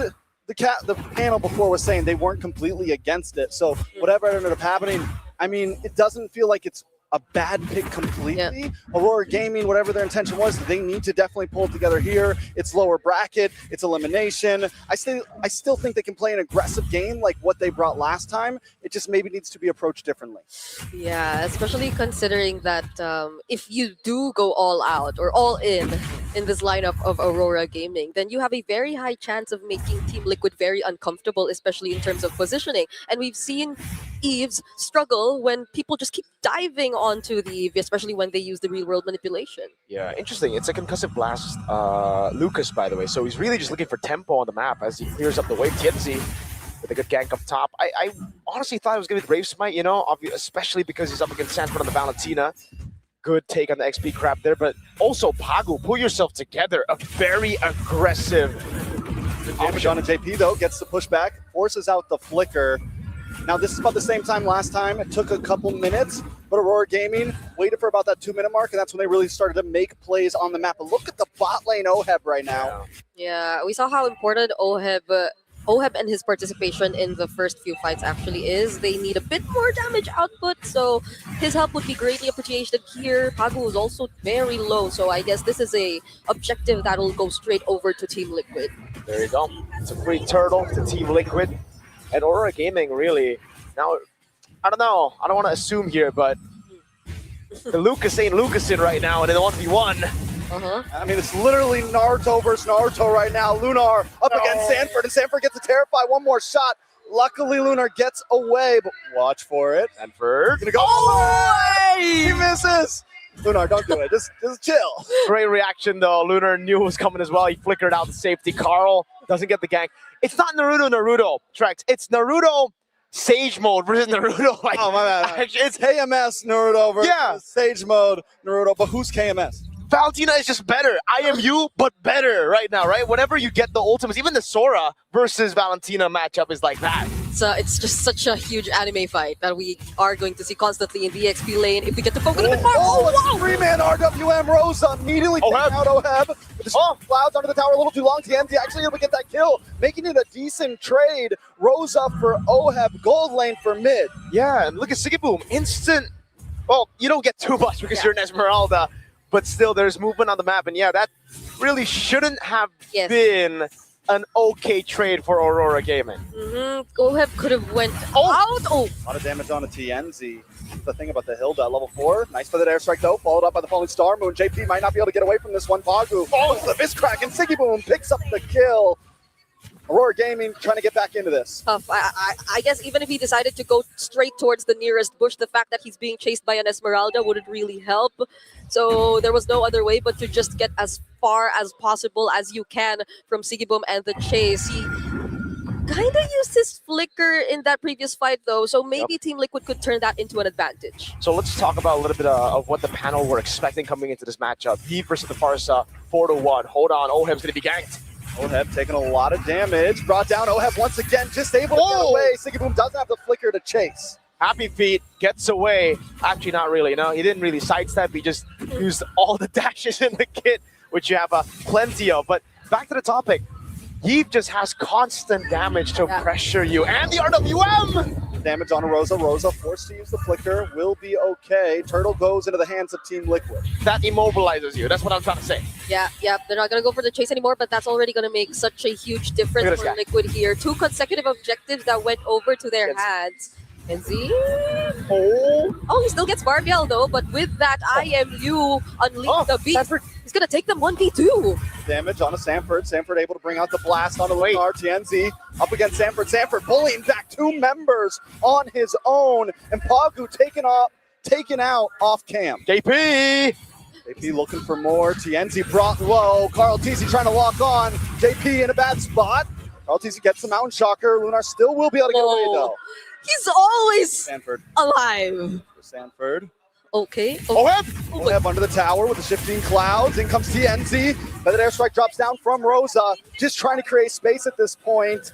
Sigiboom with the falling Star Moon onto OHEB. Okay, now Sigiboom is trying to run away. Gets caught in the real world manipulation though. Fortunately, still has what it takes to survive. But yeah. Honestly, the way that Liquid are playing this lineup so far has been really, really well. They've been coming in from the most unexpected angles. Now with Sanford once again on the Unleash the Beast. Ooh, onto the next target, but he's able to get back safely under the tower. But down goes Rosa. Sanford with the pickup. All right. Now they're trying their best to deny all the resources. This is not what Aurora has been through in the previous game. Another Unleash the Beast. They're going for it all in. Sanford picks up the kill. And it's Lunar down and return to tier 1. A lot of damage on a Pagu. We are back on the map. Sanford taking too much damage. TNZ picks it up. It's once again a bloodbath, a blow for blow as TNZ comes out on the steed, trying to create space. There's still one more turtle coming up soon. Uh-oh.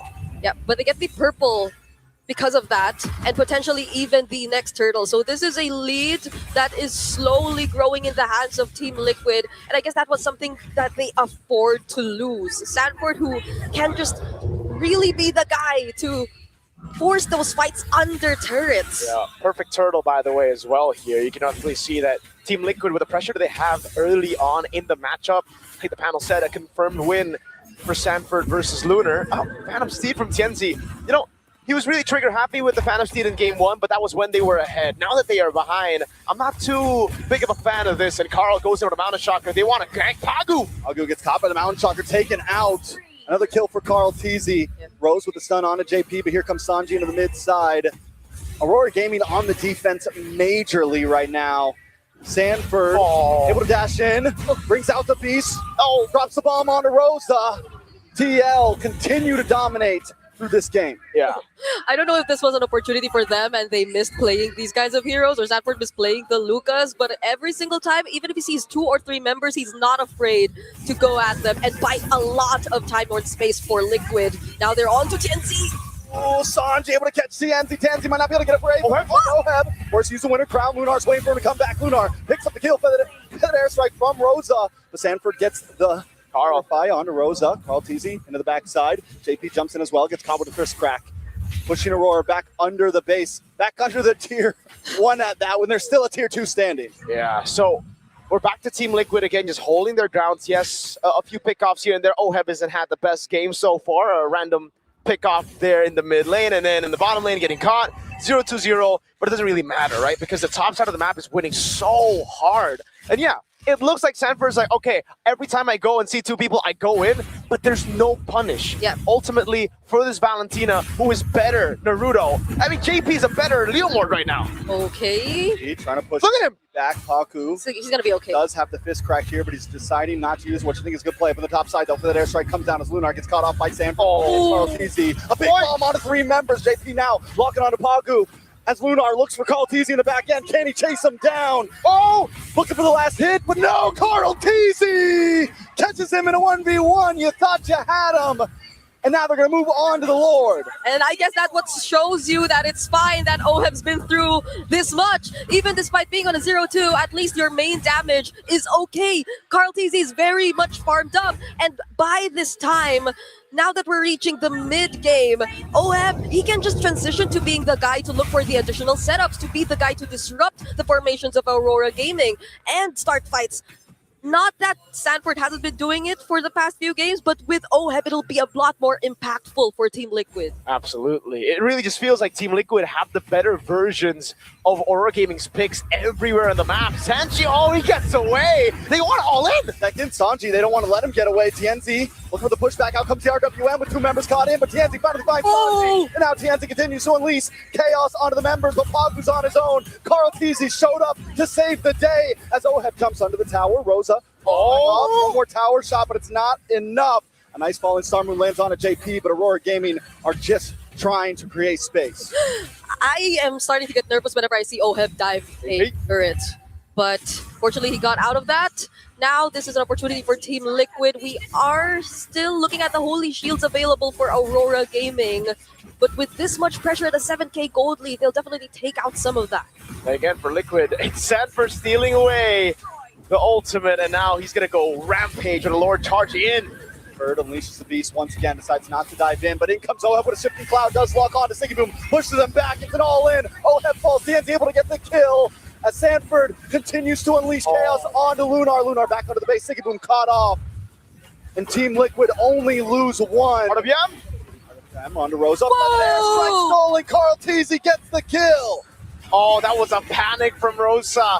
Pops into the airstrike right as it caught by the RWM, and now they have just 1 base turret. TNZ help defend. Mountain Shocker does not work. Sanford to the backside, able to get the Terrify onto TNZ. Dashes in. Maybe caught into a bad spot. They're trying to stun him. 1 more tower shot. Sanford almost still standing. 3 base turrets, Team Liquid. They're pushing in. They're stomping through. They want to get revenge from game number 1. But I can't help but feel now it really looks like that pick, the Lucas, was a mistake. After, you know, the whole pause, waiting for it, and now seeing it, just getting completely curb stomped. Look at the gaps between everyone. Again, Team Liquid just have the better versions of every pick of Aurora Gaming, right? It's the Valentina versus the Lucas. Yeah. It's Yi Sun-shin versus Leo Mort in this case with a Hilda, with a dangerous grass lane. Okay. Speaking of, Cheesy should be able to get away from this. Rosa's trying to pincer him. Oh, my God, Carl Teasy! He goes down, but he takes Rosa with him, and in comes Lunar. Sanji, JP, along with Sanford, want to lock on to Pagu here. Pagu's going to bite the bullet as Aurora Gaming lose 2 for Carl Teasy. And that's actually so value for Aurora Gaming, actually, right? Like Rosa 0-4 earlier, Pagu was 0-3, now they're 0-5, 0-4, so no bounty at all for a 7-0 Carl Teasy, and they delayed the game a bit more because I don't think Liquid can actually blitz the Lord. Yeah, unless Sanford like goes into V1, wins it again, then sure. yep. Not for now. They will buy a bit more time, but they can still afford to be the guys just pressuring Aurora and not allowing them to get out too much. They want to fight. In the Thunder mode, gets a lot of damage on a Siggy Boom, comes in, more damage on a Jansen. Steed comes out, that airstrike drops down. Sanford in the back line, just pushing Aurora Gaming away. We didn't have Carl Teasy, but they didn't need him at the time. Yeah. Carl Teasy is like an errand boy right now. It's like, go get Lord. Well, we got this game already. Yeah, look at where he is right now while Liquid are marching with a minion wave down bottom, just making sure Aurora don't get any close. And that's the Lord immediately over to their side, but they might actually try to go for something. Hopefully just not something similar to the last siege, because those are, I think, 2 consecutive mistakes that Aurora were able to capitalize on, which brought us to this point of the game. Yeah. They still have a Lord in mid. They have the waves coming down as well. So they can just play it slow right now, but they're actually constantly shoving in. So mid lane will be getting into the base quicker than the side lane. So again, Aurora Gaming actually still have a chance to defend this. No feathered airstrike just yet for Rosa. As Lord comes in, TNT brings out the speed, tries to get the push back onto JP. Down to the bot side, Siggy Boom gets caught. Onto Carl Teasy, trying to get him. Siggy Boom, Lunar there as well. The bomb misses, and now Sanford's in the midst. Lord onto the base. Oheb up against 4. Sanji, Sanford want to try to close the gap. A really good job from Aurora Gaming at trying to focus on Carl! Nice fist crack, but Sanford able to flick back along with Sanji. They're going to look for the re-engage. Carl Teasy shows up as well. The Phantom Steed comes out and Sanford continues to shoot Oheb down. Carl, gonna be caught with feather airstrike. Rosa! Carl Teasy taken out. Sanford as well. Aurora Gaming trying to turn this game around. It's JP and Sanji are the last one standing. Team Liquid! Where is the discipline? They shoved in constantly. We were already talking about it. Aurora had a chance because Team Liquid didn't want to clear the waves in a way where it'll crash together. They cleared everything at once. Mid lane came in, Aurora cleared it out, yet Team Liquid still wanted to fight. And what's going on with Oheb, man? The first 3 deaths should have been a warning. You gotta respect, you gotta be mindful. There's just so much ways for Aurora to go for the counter engage. We haven't seen the full potential of the Badang just yet from Pagu. That was just a single fist break that caught members of Team Liquid and forced them to finally run away. We're gonna take a quick look at the instant replay there. That definitely was a bit too extended of a Lord Siege attempt that we saw from Liquid. And this is the fist break, fist crack combo that we were talking about. Forcing out multiple flickers, yet Liquid still wanted to fight. But the most questionable of all was Oheb still standing under that despite taking the turret shots.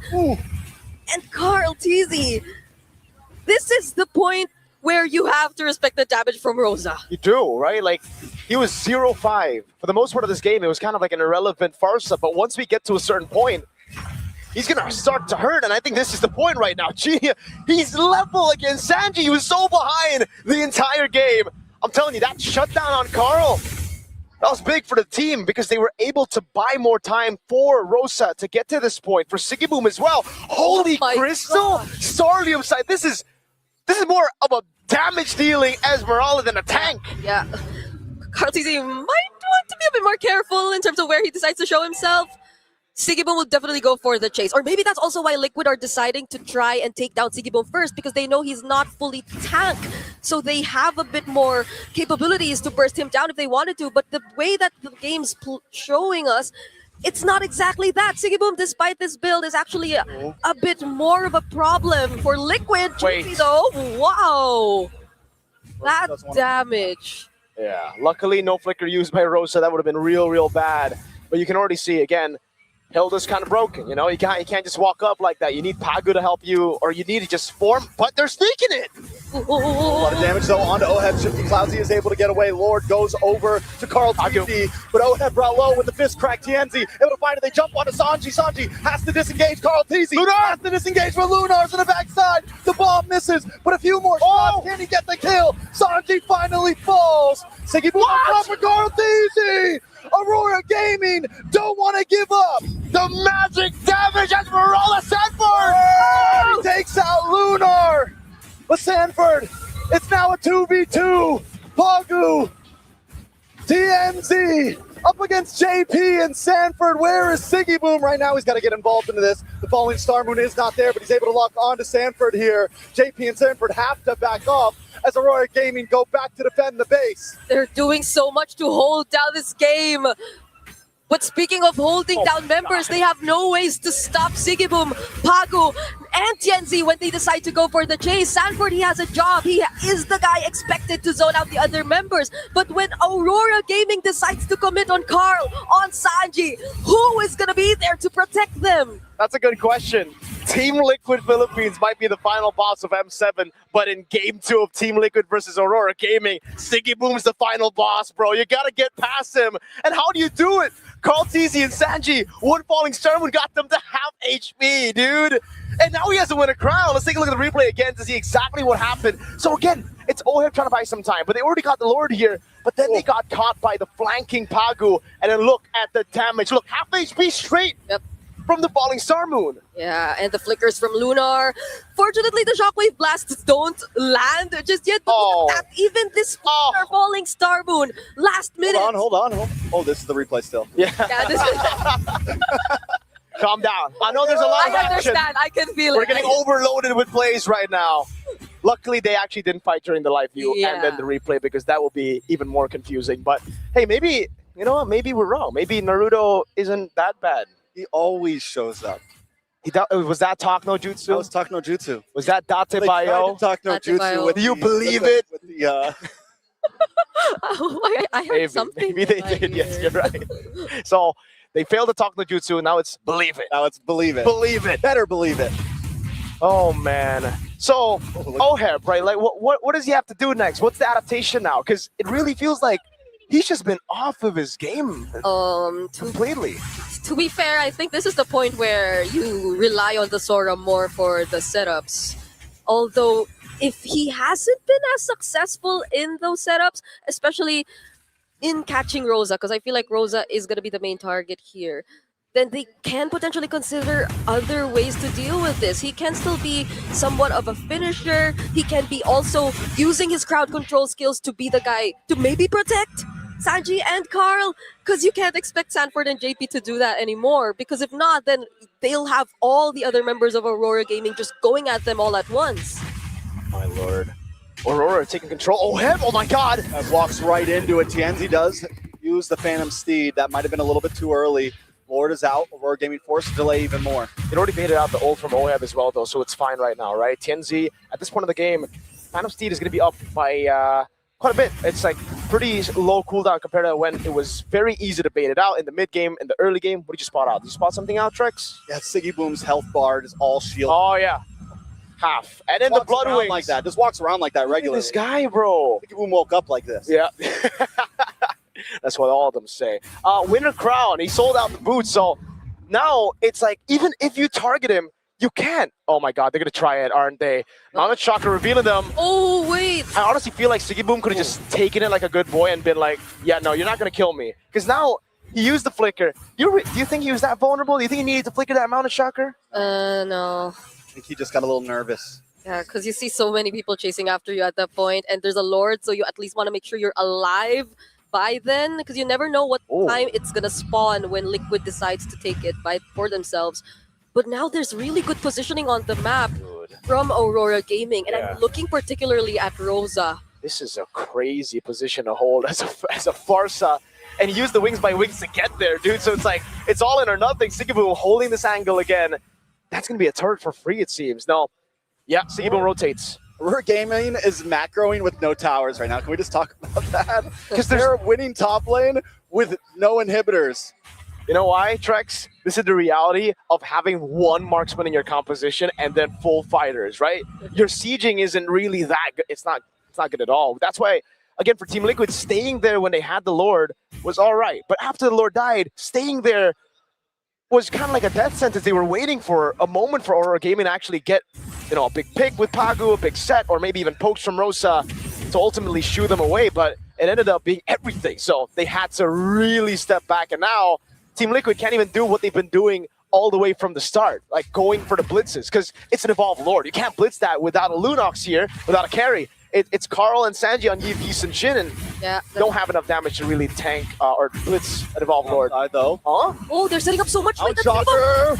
Plus the shifting cloud, go ahead trying to make the play, but in comes Rosa once again with a better airstrike, and Siggy Boom is still standing. And Immortality does pop Sanji. Oh my god. But is unable to catch enough. Sanford locks in the backside, but he's unable to catch just yet. Lunar pops the winner crown. Carl Teasy gonna get the final hit, but wait, no, Lunar does finally drop. Now it's gonna be Pagu very low. Rosa in the back line gonna be handled by Sanford. Pagu now has to watch his friends fall. Siggy Boom there as well with the falling star, trying to lock on to Sanji, but it's just not enough. At this point, the full team wipeout will happen, and Team What will finally take the dub. Carl Teasy with the savage. Ice cold winner crown from Team Liquid. We thought they weren't prepared to fight back. But Aurora Gaming found themselves surrounded by the cavalry. Liquid took on that fight, even though we thought they were just trying to set up before the objective. But they were equipped. They unleashed the beast from Sanford, the entries from JP and Carl Teasy, managing the jumps, the dives from Sigibum. Everything eventually worked out so well for them. It worked out in the end, but man, we gotta say, that was a very messy game. I don't know if Team Liquid are actually proud of that performance against Aurora Gaming, but a win is a win.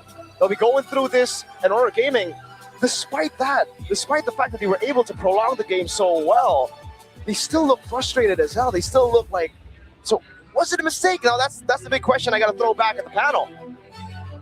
I mean, at this point, the world may never know.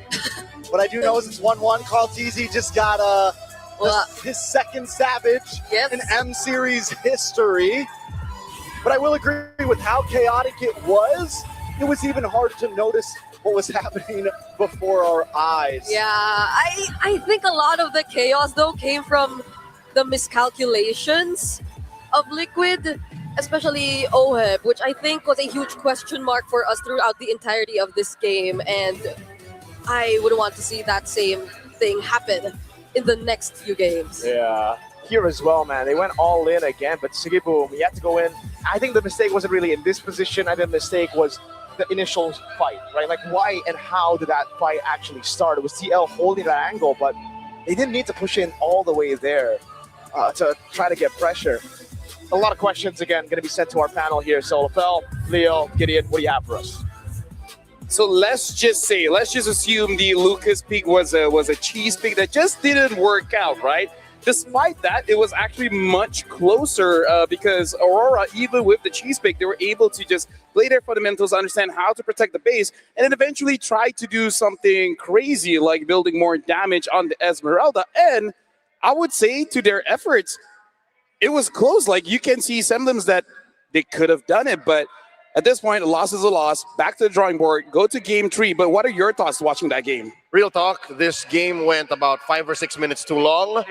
No matter how that Lucas was come to, whether or not it was cheese or something else entirely, Team Liquid played it still very loose, very aggressive, and I rarely do this, but Oheb is my baby brother. This is one of those games where he goes and then just goes back and resets. Honestly, there's a lot of things that Liquid have to figure out. This isn't a win that they should look back at and said, save for Carl. This is Carl Teasy's record second savage on an M Series stage, tied now with Hiko.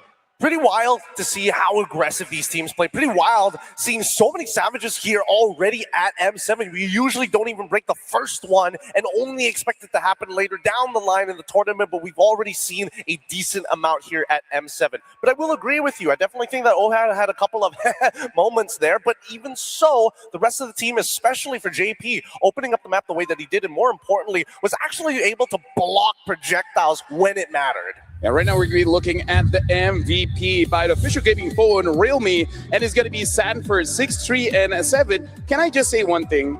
I like that I live in the world where Valentina has the highest win rate when she's played in the EXP.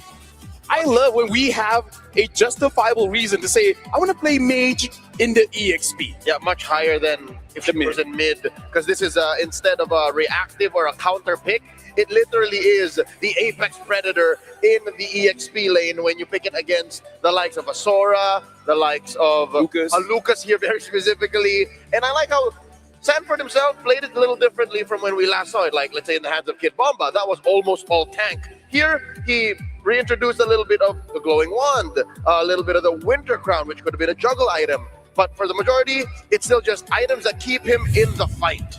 Keep you in the fight for as long as possible. Really take advantage, right, of Lucas's transform, unleashing the beast the way that he does. Because if you look at him right now, he's already holding back 4 members of Aurora in these highlights alone. But when Sanford, alongside with all getting a little too overconfident, then there are moments of struggle. Because as we see, TNZ and Rosa are the main ones who want to be the damage dealers. But if they get hurt by disruption, a lot of their abilities are kind of null and void. Yeah, and honestly, looking at this game, again, I feel like Aurora played as best as they can with this kind of draft. It's just that something that they really have to be careful of. Like, you can't make any mistakes, even outside of game, right? Even the drafts. There's a saying that there's no such thing as perfection, only the pursuit of it. And here, they really tried. They really climbed up that mountain, which is, again, possibly the Everest of situations against a team like Liquid with a draft like this, which, again, is short on number one, vision. They have to really peek into every single brush, and you're going up against a Yusishin lineup, you're already losing that. Second, you don't have the best scaling, right? Look at this. Who do you rely on in the late game? Sigiboom? Yeah. Sure, half of his health bar was white. It was all shields, but Liquid found that window, and I'll tell you now, it wasn't even that hard. It was impressive, yes, that Aurora were playing macro out of their base with no turrets, but this was the inevitable. There really wasn't much they could do.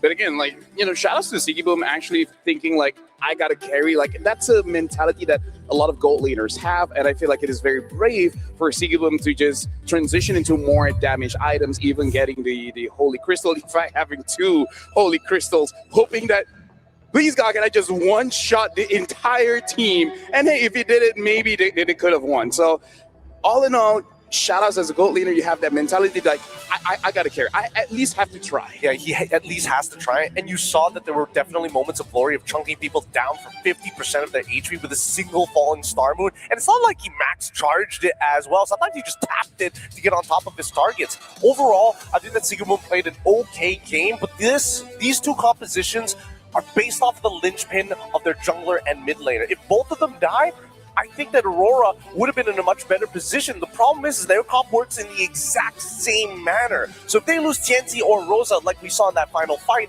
the side lanes don't have enough when Carl Teasy is still there to provide that consistent level of damage. If, let's say, we take out Tienzi, Rosa, Carl Teasy, and Sanji, I'm pretty sure Sigiboom, with the build that he was going for, outscales the rest of TL. And that's where a majority of Aurora's eggs were, per se, in this basket. That is game number 2, which is why it went way too long. Because even in that gold lane, there's no good reason for that matchup or that situation to ever happen. That's why Carl Teasy only died like, what, 2 or 3 times? Because again, the rest of Liquid were trying to pick fights. And sure, JP were flushing them out, but what it looked like on the map and as a macro and an FPL fan, it's like the dad of Liquid are just corralling his kids. Hey, boys, no rough play. Shout out to Sanford doing the most damage, and took the most damage out of everyone from TL and Aurora. So definitely worthy of that MVP. As a Valentina EXP, a bit of a hybrid, but more tankiness, doing the most damage, took the most damage. Yeah, at this point, Munton needs to readjust and just say that, okay, it's a mate slash fighter question mark at this point. We don't know. But yeah, as of now, it is the score 1-1. So at least we can say that for either side, whoever wins this one, it's not going to be a sweep. And I got to say, the knockout stage, that's one of the best things that we can really have. We're just going to be giving a little bit more time for our players to get ready, because we're going to actually throw it over down bottom with our host to see what's really going on. And down there, host, your turn. Thank you very much to our panel. Hey guys, this is Rose, and oh my, the first elimination match of the day is so intense. So many things has already happened. We've seen the first Lucas pick this M7, and of course, the third Savage this M7, and also Carl Teasy's officially second Savage throughout his career in the M series. But of course, to kind of tame the intensity just a little bit, I am talking with a friend I met back in M6, and this time around, he is back in the M7. Over here, we have Fuego from the Philippines. Hello everyone, I am Fuego, a content creator in the Philippines. How are you? It's been so long since I've seen you. Yes, I'm so glad to be here, and I feel very happy with the match results as well. Fuego, can I just say, compared to M6, oh my, you look really good. Yeah, what have you been up to? Yeah, because actually it all started with the summer campaign in the Philippines, where I challenged the Philippine community. If I win the battle emote, Kaya pa ba? For those who have that emote, shout out to you guys. If I win that, I will lose some weight. And yeah, I already lose like 30 kilos right now. 30 kilos? Yeah. Oh my God. And you know what? Health is wealth as well. Yeah, I'm very happy and healthy right now. I'm so happy for you. Thank you so much. Now, Fuego, let's talk about this series. We are game 2-1-1. Yeah. It's been intense so far. Very intense. Very intense, right? But how do you feel watching TL actually wrap up game 2 like that? Actually, I am confident. I'm so sorry, but I am confident that Team Liquid is gonna win this match for sure. Because if there's a team in the Philippines who can really dominate the lower bracket, it is Team Liquid. Okay, since you're saying that you're very confident that Team Liquid can dominate the lower bracket, Aurora is already waiting in the grand finals. Fuego, are you saying that you are 110% confident in seeing a PH grand finals? Yes, I am hoping to see that as well. Oh my. I think that's going to be very interesting. Yes. But I also feel like we have to give credit to Aurora Turkey. Yes, because they are very strong. Yes, indeed. Did Game 1 surprise you? Because honestly, Game 1 surprised a lot of us. Yes, they dominated Game 1. And even fought a hard fight in the Game 2 as well. Yes, indeed. Now, Fuego, now that Aurora Gaming Philippines is already waiting in the grand finals, how are you feeling about that? Were you excited yesterday? Actually, I am very happy to watch Aurora Gaming win yesterday, because for those who do not know, their coach Dexter is my friend. So, and I am very happy for him and for the team, because it is actually their first time to reach the grand finals in the international championship. Yes, indeed. Aurora Gaming Philippines has come such a long way compared to M6 back in Kuala Lumpur, Malaysia. You know what, Fuego, as we wrap up this interview, perhaps is there any words of encouragement you'd like to give to the players who are still contending in this tournament? Because I'm talking to my fellow Filipino, can I speak in Filipino as well? Go ahead, I'll translate it. So, Aurora, ito na yung chance nyo na ipakita sa mga tao kung sino kayo, na hindi kayo choker, for sure. At yung mga fans natin dyan, wag muna kayo mambash. Supportahan muna natin ang ating mga kapwa Pilipino. And as well, Team Liquid, ipakita nyo kung sino kayo, you dominate the game. Tayo ay Pilipino. Pilipinas lang malakas ngayong M7. Okay, he said that to Aurora Gaming, it is time to show the world what you guys are made of, and you guys are not just mere chokers, as what netizens would label them. And of course, to the Filipinos, let's tame on the bashing, because we still have the Filipino representatives fighting here in the M7 series. And of course, to Team Liquid Philippines, show them what the Filipinos are made of, because Pilipinas lang, malakas. Thank you very much. Thank you so much, Rose. And with that, let us show it back to the panel to get Game 3 started. Who will take this game Only time will tell. Let's right back to the panel.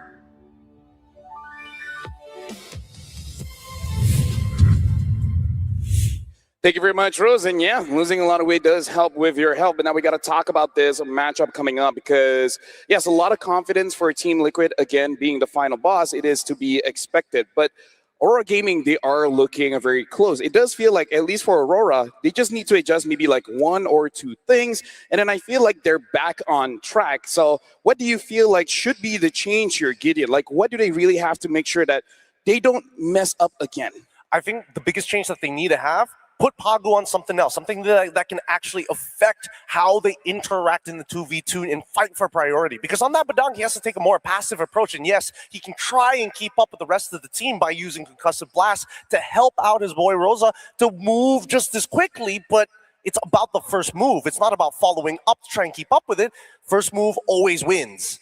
If I may add, it seems like that mid trio is set. I'm not even going to tell you anything. Don't change Rosa. Don't change Pagu's. Don't change TNZ's approach to the game. I might need a little bit of a tempo break for the side laners. I want Lunar to win going into game number 3, and I want Siggy Boom to kind of ease it out. Because again, this is not the carry meta for the gold lane. The only few carries we have are really what? Claude and Harith, right? Yeah. Kind of struggling. So if I may, have Lunar win the draft in game number 3, then maybe Aurora kind of get their feet back into this. Yeah, I kind of feel like for picks like a Granger, it's really draft dependent. It's not something that you can just pick up and then hope you get all of your pieces because, yeah, I kind of feel like Granger as well as Carey is not having the best of time in M7. But again, Hiko made it work, but it is really draft dependent. And now, speaking of what's going on here, for you guys at home, you guys can actually get a lot because you guys can go over to Fairy Games app. It is the place where you guys can create as well as host a 1v1, MLBB 1v1 with your friends, colleagues, parents, and uncles, and esports club members. You guys can stand a chance to win the M7 Tribute Rings, the MLBB Diamonds, and of course, new MLBB skins. Make sure you guys download the Fairy Game app now and register your MLBB ID to start playing. Again, a lot of prizes there, so make sure you guys get on that one. And speaking of skins, we do have one skin for you guys, and this is pretty easy to get. All you got to do is log in. Now, which skin I'm talking about is actually the Edip's Verdant Knight skin. Very simple, log in 30 days. Yep, and then that's it. There's literally nothing more. Log in 30 days, you guys can get the new Edip Verdant Knight skin. That's it. Yeah. It's as simple as that. A simple sign-in. Goodness, I wonder sometimes whether or not they're going to be able to give codes for these, but at the same time, we need to see dedication from those out there for the Verdant Light. Dear God, doesn't look good. Yeah, and we're talking about skins. Leo already told us he already got the new Gato Kacha skin by actually getting all the way to level 45 in the MS7 pass because he got the new Solar Spark skin, and Rick said it's amazing, and I'm guessing you're saying it's amazing. So make sure you guys log in, play the game, get levels hopefully up until 75, so you get all the free goodies that the M7 Pass has to offer. And now with all that being said, I thought, it's a bit here and there when it comes to the M7 World Championship in rank. It's absolutely amazing. Now, you were talking about Pagu there, Gideon. Now, for Leo, Team Liquid, is there something that they also got to make sure to lock in, not to make a mistake so that Aurora doesn't end up getting match point for Game 3 here? Play better. This is not the Liquid playstyle that we know. There is no golden road to be achieved if you don't stampede through the way you have been the past couple of years. Game 1 and Game 2, I'll tell you now, is not their MO. This is not the usual play style that we can expect from Liquid. So I'm not even going to touch the draft. Coach RC, Coach Tic Tac, go wild. You guys have done very little wrong. Maybe save for Game 1. Game 1, those lane matchups could be better. But I think it's more on the boys. I think it's more of a tighter play and better decisions from minute to minute. I agree that they need to have tighter play because discipline was a really big issue, especially when you're going into really awkward times. But in terms of the draft, I think winning lanes make the most sense for them. Oheb getting this first pick Sora every single time is doing a lot of work to deter not only the Claude, but at the same time threatening Rosa consistently throughout Game 1 and as well as Game 2. Rosa, unfortunately, taking a lot of beating in match number 2, and that's an adjustment that they need to be aware of. That's why I'm leaning more into, hey, Pagu needs to have something like Khalid, right? Something that has playmaking capabilities, while at the same time supporting Rosa in moving out of that lane first. Don't forget, redeem the code up on that screen while you still can.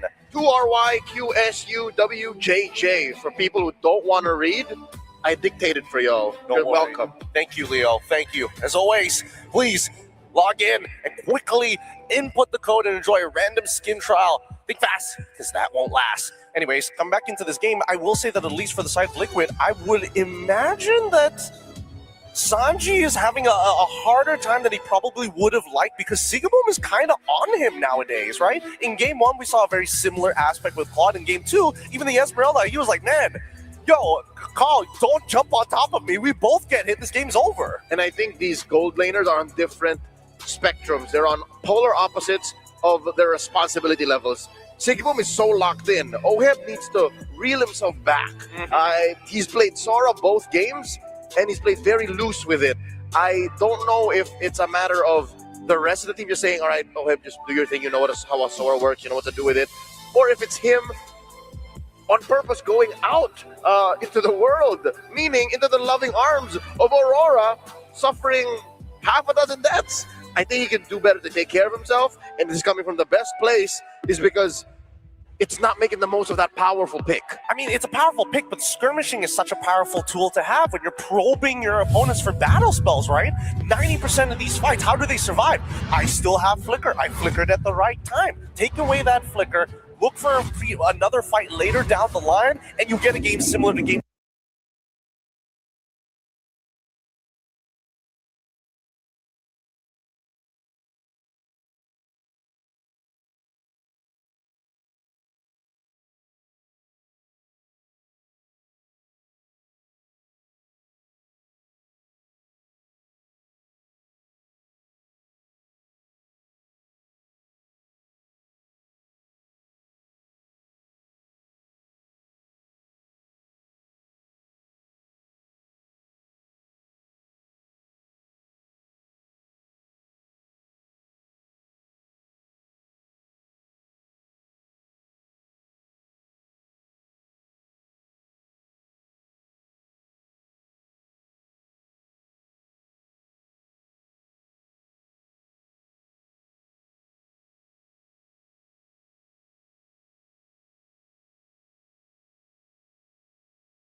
Here, again, I think the last game make it so that Eve looks much better, but I think that one is you got to put into context.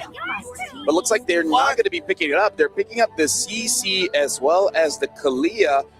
I can kind of understand the CC because going up against Team Liquid probably going to be a heavy front line kind of lineup. CC does okay, but yeah, this doesn't mean that they're not going to be having the Eve, which makes you wonder what is going to be the pick for Rosa here. It's a crazy flex in blue.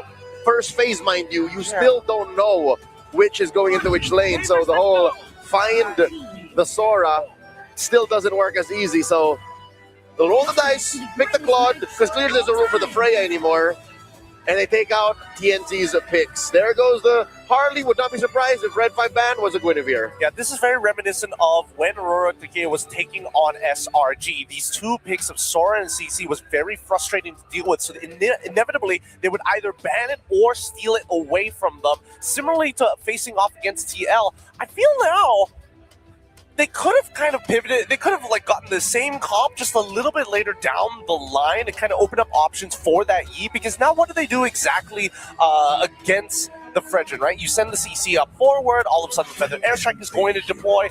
You might get blasted out of Oblivion. You might have to use a Vengeance early on.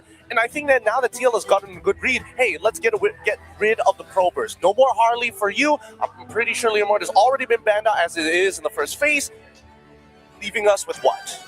Well, gentlemen, I'm going to stop you guys there just a little bit because look at that. We have the Fandom War. So you guys in chat, make sure you guys let us know who is going to be winning this one, TL or Aurora. When it comes to the numbers, looks like TL is looking a much higher now, 689 against Aurora's 297, which again is to be expected. But hey, we want to see more from the Aurora fans. Now TL, they do ban out the Yi Sun Shin.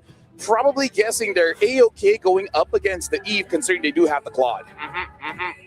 It's good stuff. It's good stuff because Aurora has a significant lack of damage in the later phases of the game. I'm feeling like Aurora might have to position themselves for a Lilia, just to maybe have a secondary way actually, to poke out the Fredrin in these neutral situations. Maybe even a Guinevere pick up, but then you really have to double down on not Guinevere utility, but Guinevere full damage.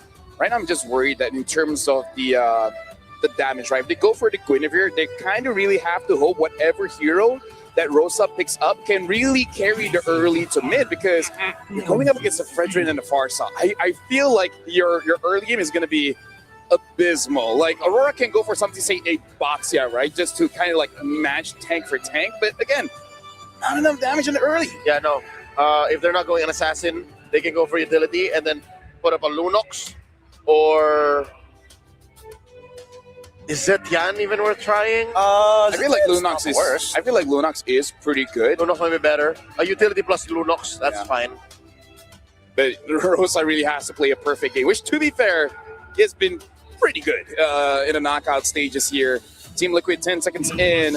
Looks like they're going to be locking in the Cho. So a lot of pick-off opportunities right now. TL, it looks like they're not disrupted at all in their drive. It seems like they're getting everything that they wanted. Yeah, I think neutral objectives are going to be really fun to watch between both teams because there's a lot of ways to outplay the other. Now, the question being, what is going to bridge that early to mid? Are they still going to go back to the Eve? Are they going to have something to be able to kind of poke out the frontliners up the side of TL? Or are they just going to back away? Because I think doubling down on the poke just makes a lot of sense when you have a CC on your side. You're already running double fighters. They're going to be probing anyways. You might as well get some value.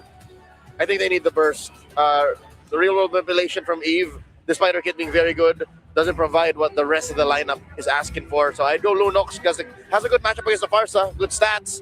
So utility plus Lunox. Zetian and Hayabusa? Okay, Assassin and Hayabusa. Assassin and Zetian. Yeah. I kind of feel like what Aurora is aiming for is win out the lanes. You make sure Zetian can deal with the Farsa, both CC as well as Sora can deal everything by themselves, giving space for TNZ and maybe keep on ganking one lane. But when there's a Fredrin and then there's an Arlet, and a Cho, you kind of don't want to go in a fight. I think this is a draft mistake. They should not have gone for the CC that early on, and this is causing a lot of problems now that you're playing an Assassin into not only the Way of the Dragon, but also Fredrin on top of that. You basically don't scale without a Sky Piercer. He's put themselves in a corner. This is what a Stampede looks like. Liquid loves their crowd control. They love a reliable gold laner. The burst on Sanji. I think Liquid have found themselves again. Casters Aurora took a pretty big, I would say, risk here. So let's see how the games turn out with our casters. It all comes down to how they executed the Lanadon. The risk pays off because, hey, 5 seconds. it's game number 3 in the Lanadon we go. This is the battle for match point between TLPH and Aurora Gaming Turkey. Yep. And if it's just risk that we're talking about, this isn't new to Aurora. They've been one of the few to introduce the more unorthodox meta, the Harleys, which are now being banned against them. So this might just be all according to plan for them, but I have to agree, the draft looks very favorable for Team Liquid. And it's not just in this tournament, right? We saw the Harley, we saw those crazy picks, but the Amon, the Leomord, it was them who showed it off in the international stage in previous tournaments as well. Yeah, I mean, Aurora's always been known for doing things like this, but they are also a team that's known for making it work time and time again. I like the draft a lot. I think the Hayabusa is a little off, but still, if there's a team that can do it, it's them. Yeah. Yeah, the emblems, everything looks pretty standard for majority of them. A lot of thrills, so I'm guessing Team Liquid really want to take things into or under control. But Aurora Gaming, despite everything we've mentioned, at least with the Zetian, we're seeing how they also are keeping the mid lane under control so far. So I guess that's stopping Team Liquid to a certain extent. Yeah. That's something we have been seeing a lot from the Zetians, even for Selangor Red Giants. The way they control the mid lane is with the Zetian, you have just so much range and instant clear with anyone with Concussive Blast. So even if the enemy team has Cho, it's still a win for you. JP and Sanji are kind of confined to their turret right now, and it's very difficult because on the Forza you want to be active. You want to use those wings by wings early to get like a poke on Lunar, maybe a win, or just relieving pressure off of your weak side. All those small victories have been taken away from or by the Zetian. Ooh, that could have been something for Aurora. Fortunately, Team Liquid are really, really careful in scouting out where they could potentially come from. They're the ones holding the turtles first, though. Uh-oh, a lot of damage on it, JP. But their airstrike goes down early for Sanji, but he was able to zone Rosa away, and that's the goal. And Team Liquid once again get the first neutral objective with the turtle. Yeah. Ooh, yeah, without... Hey! Oh, wait! Comes the bully. JP comes in. Is he able to get it? Wait a second, a lot of damage on the JP. The shadow kill. Tienzi with first blood. He's just able to... He does lose the purple buff over to Carl Tienzi, but still, at least he finds some revenge. Now Sanford taking a little bit of damage as well, but the disengage happens. Okay, that flicker was a bit off-timed. I think he could have escaped that a bit or could have split up the damage a bit more, but then he clicked it right as the Ogi Shadow Kill was cast, so he had to go down. Could have been better, especially as he used the flicker. Oh, Pagu too using the flicker, but going back, yeah. Team Liquid Philippines at that point, I feel like Aurora Gaming should have been more... Wait, maybe we talk about that later. The Dragon on Tienzi. Tienzi instantly taken out. A Tsunami Slam from Pagu. Carl Tizi wants more. Gonna come in. Lock on to Pagu. Sanji showing up to the party as well. Pagu decimated, taken out. Wiped off the map. A double kill into the hands of Carl Tizi. Wait, Lunar! Sanford in trouble. Lunar trying to find something. Hopefully he can pick it up. Yes, Lunar gets the solo kill. Up against 40. Who's the Apex Predator now? Lunar winging out up top, but also uncharacteristic on both sides. Yeah, Sanford getting solo kill. Carl Tizi recalling on Pagu. I don't see that often. I can't help but recall what they mentioned in the interview. He just wished good luck to wait. Oheb? Got a kill on Oheb, placing duet. He will be safe. The fighter emblems just okay. too much. Maybe I can continue what I was saying now. Yeah. But never mind. Never mind. Okay. Okay. Yes. Yes. Now I. Never mind. Never mind. Okay. Wait. You're good. Go. Go. Go quickly. So Carl TZ did mention good luck to whoever they're facing against next, because they're really feeling it right now. So maybe that's one of the indicators that they are, because he doesn't usually spam the recall. Especially after last game. Oh, Sanford. Oh! Flash on a Tienzi. Tienzi's not going to get out of this one. Tickboom does show up. Get some nice damage on a JP. Looking for one more shot. Bagu unable to connect with a Tsunami Slam. Rosa as well. JP gets away safely. Finally, Tsunami Slam does come on to Sanford. Wow. Takes some more chip damage from Rosa. He tries to dash back. Gets back to the turtle. It's another neutral objective into the hands of Team Liquid. Beautifully done by Sanford there. Getting solo killed up top. He instantly just rotates over, plays for the team, knows that, all right, in this matchup, I'm kind of cooked. Might as well just go and enable the team, the part of the team that's winning, and then rotate back up top. Lunar, he's a Sora. He's great in team fights, but in terms of sieging turrets down, not that good. You can already see that the punishment from Sora just staying in lane wasn't all that. Yeah, and it's the small things. The way he always tries to help JP, that dauntless strike last minute, just if he could survive. And JP himself too, with that well-timed Shunpo, so he doesn't get caught in the title strike. So everything is just slowly falling into place for Team Liquid here. But you have to also note, Aurora Gaming, they're not letting things completely go their way. They're looking for the trades, and these are really good trades because they're getting turrets across the map. Taking a look at the items here, rush to the Oracle there for Lunar. Wants to get more benefits from the healing of Kalea passive. You're constantly proccing in team fights. And it makes sense because he has Concussive Blast. This is the thing that we've been seeing a lot of teams go for as we develop into the later stage of the M7 World Championship. Earlier on in the wildcard, it was all Brave Smite Soras. Then we got to see Lutpi play the Concussive Blast, and I'm like, wait, how does this work? He lost on that. Then I'm like, okay, maybe it's not the best. Then we saw more and more Concussive Blast just for Prio. And now it's the best emblem to go for. No one ever goes Brave Smite again, except, I mean, this is what we're talking about XP, because Temporal Rain is pretty good for gold. Yeah. We saw that in Oheb's hands even yesterday, or even just earlier now when he used it and did a couple mistakes on the Sora, but that was already Tsunami. Stanford! Now that's more like the Apex Predator. JP! Nice way the Dragon does connect onto Pagu. Feathered Airstrike as well. Shifting clouds keep Carl Teasy under the tower. JP now trying to run away as Pagu. Rosa want to try to refight this out. Oh no. Masanji and Stanford and all the rest of the team have showed up, and the taunt happens, and JP gets the kill. Now Rosa and Pagu in a bad situation. Turtle up in 3 seconds. Team Liquid gonna reposition. Lunar probably didn't want to reposition there. Sanji! Oh, they walk right into it. A stun and a final slash, and Sanford finds Pagu. It's almost like Team Liquid were like, all right, game 1, game 2, Aurora were catching us with these crazy unorthodox team fights. Yep. That we might just have to go for our comfort pick. Oh, JP again? Okay. Clouds on it. JP brings him under the tower, but Sanford showed up in the nick of time, but a shadow kill able to get it now. Sanford in a bad spot as well, brought down to about 20%. Oof. This is the final slash. And it's one hot on to Sanford. They can't get the kill, but the airstrike comes out. What time? Sanford finally goes down. Pagu with the Tsunami Slam onto Sanji. Oheb! Altizi looking for a target. Blazing duet from Oheb. And then there's Calm. Okay. Finally. I hope this is real.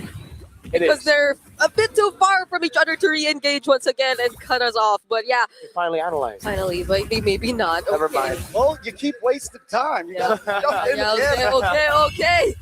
But there you go. You see how these two players of Team Liquid really are working together almost all the time. It's JP and Sanford making things happen across the map, even without Carl TZ joining in. But when he decides to, that's where the narrative really shifts. This is a clear advantage in Team Liquid's hands so far, but Aurora Gaming, just the same, could see it as an opening. If they're able to constantly punish these two frontliners for Liquid that way, then they'll have much easier access to these members of Liquid who they're yet to shut down. That's Oheb, that's Sanji, and speaking of... JP brought in the midst, there was no escape from that one. Yeah. I don't know about the Shunpu there. Like, he tried to, I guess, body block for Oheb, and then he ended up just going like, oh no, it's me now. All right, whatever, you know? I guess we could say it's worth it because look at Sanford pushing up top, getting the prio again to maneuver into the jungle, but unfortunately they don't use it to do anything. So at the end of the day, it's just a free pick off there. But Team Liquid are still ahead by quite a bit, and the corrosion side will be done very soon by Oheb. That's going to be quick from him. Swift Trinity, Brute Force Press Split already picked up now as well by Lunar. Yeah, that's a lot. That's a 2-level gap between the two junglers and a 1k gold lane too. So far, Carl TZ has been doing, or it's not actually Carl TZ, it's JP and the other members of Liquid doing a great job at choking out resources from TNZ. He's only gotten his second core item just now. Hold on, Pagu able to pull Sanford back as TNZ goes into the back line. Oh! Shadow Kill does not connect, and Sanford able to flicker away. Lunar still in the midst of things with the shifting clouds, able to bring JP back to the team. Aurora, do they want to keep on forcing this? Lunar backs off. All right. It's a retreat. Gensi goes in with a Shadow Kill. On the JP, looking for the final shot and gets the kill. The RNG just isn't in favor of JP. He's flickered out of the Shadow Kill. I think like this is the third time it's happened, and it just doesn't work in the way that you expect, right? You want to flicker right as the Shadow Kill comes in so that it kind of buffers, but it's just unfortunate. The thing is, though, even with the flicker, TNT already had the Quad Shadow, and he went Shadow Kill Lunar. Few clouds on a Carl TZ and Oheb in the face of a Feathered Airstrike. The damage is too much. That should have been an opening. There was no retreat for Team Liquid. Wait a second, Pagu. Sanji takes out Pagu. Oheb has gotten the kill, but Sticky Boom finds Sanji. Carl TZ now in control of the Lord Pit. It's nothing but Rosa and TNT left. I legit lost count of the number of vengeances that Sanford used in that previous fight. Oh my goodness, I thought the Fury of the Phoenix could have stood a chance, but yeah.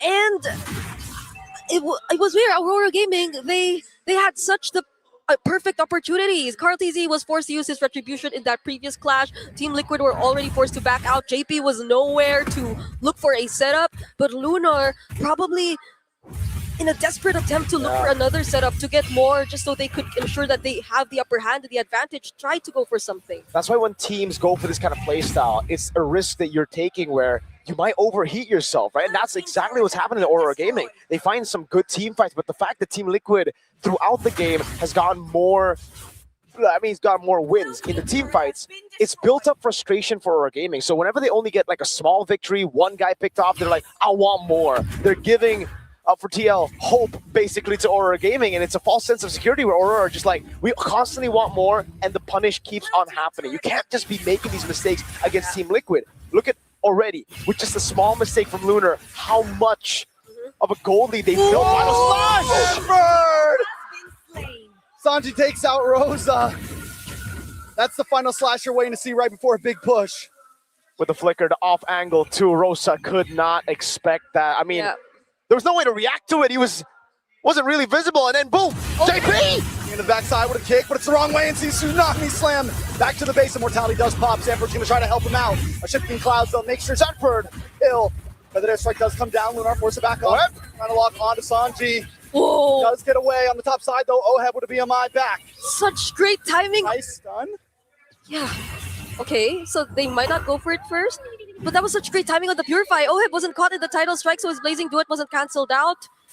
At least Aurora Gaming were quick to react though, so they didn't feel majority of the damage just yet, but still that's already the swift Trinity completed for Oheb. And mind you, that was the only time I think where he went in with the Blazing Duet. He wasn't alongside anyone else just yet, so what more if Team Liquid decide to commit with all these resources that they have? Yeah, take a look at the items here again.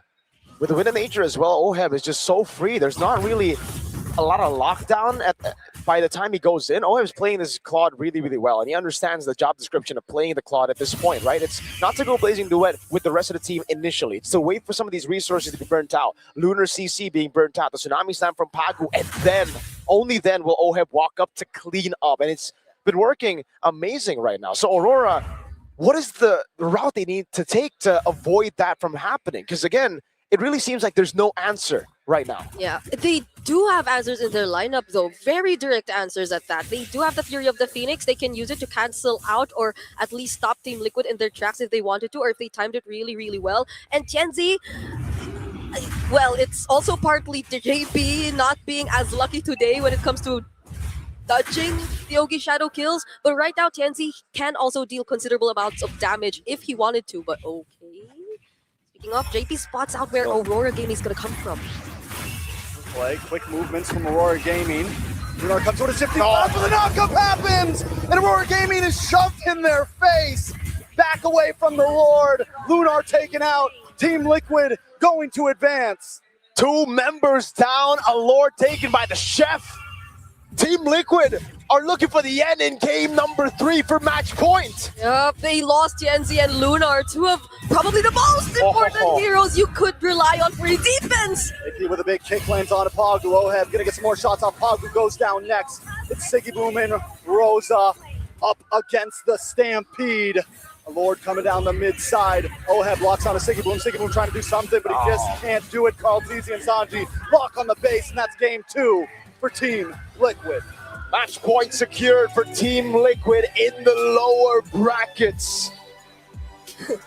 That was such a stark contrast between the Oheb we saw in the previous game and the much disciplined Claude that we got to see from him here in this game. But that was definitely mainly made possible by the amount of pressure that the Joe and Arlott were able to put across the map. That was such a commendable gameplay that we saw from them.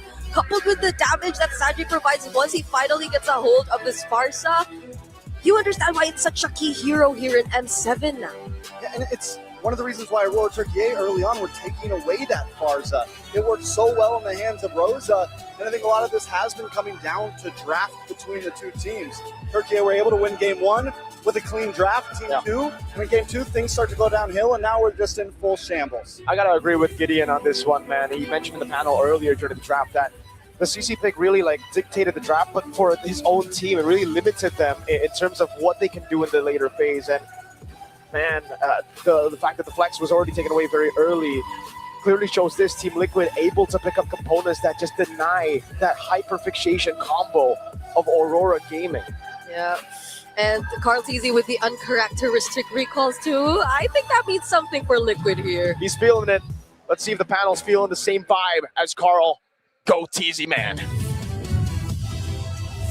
Thank you very much, casters. And yeah, I kind of feel like unless you figure out how to deal with Philippine teams when they go for a utility jungler, it's going to be so difficult for you to go through them because, yeah, honestly, speaking about the draft, there's a lot of adjustments that could have been made, even taking out something like a Kalia Uranus, which does feel more Aurora at that point because I got to say, in this game, I believe only Lunar had a good time in his lane. Everyone else, not really, because if TNZ and Rosa is not having a good time, by the way, just to put into perspective, Rosa finished the second item at almost 11 minutes.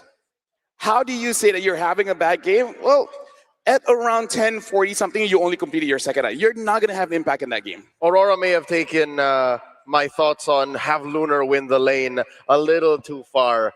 And really, it's just symptomatic of the loss here. Again, what was it, under 15 minutes that you're facing off against a utility jungler-centric Liquid lineup. But really, it's deeper than that. It's the fact that Liquid are now comfortable in their own skin. It's the fact that Liquid have woken up and that the Stampede has started up.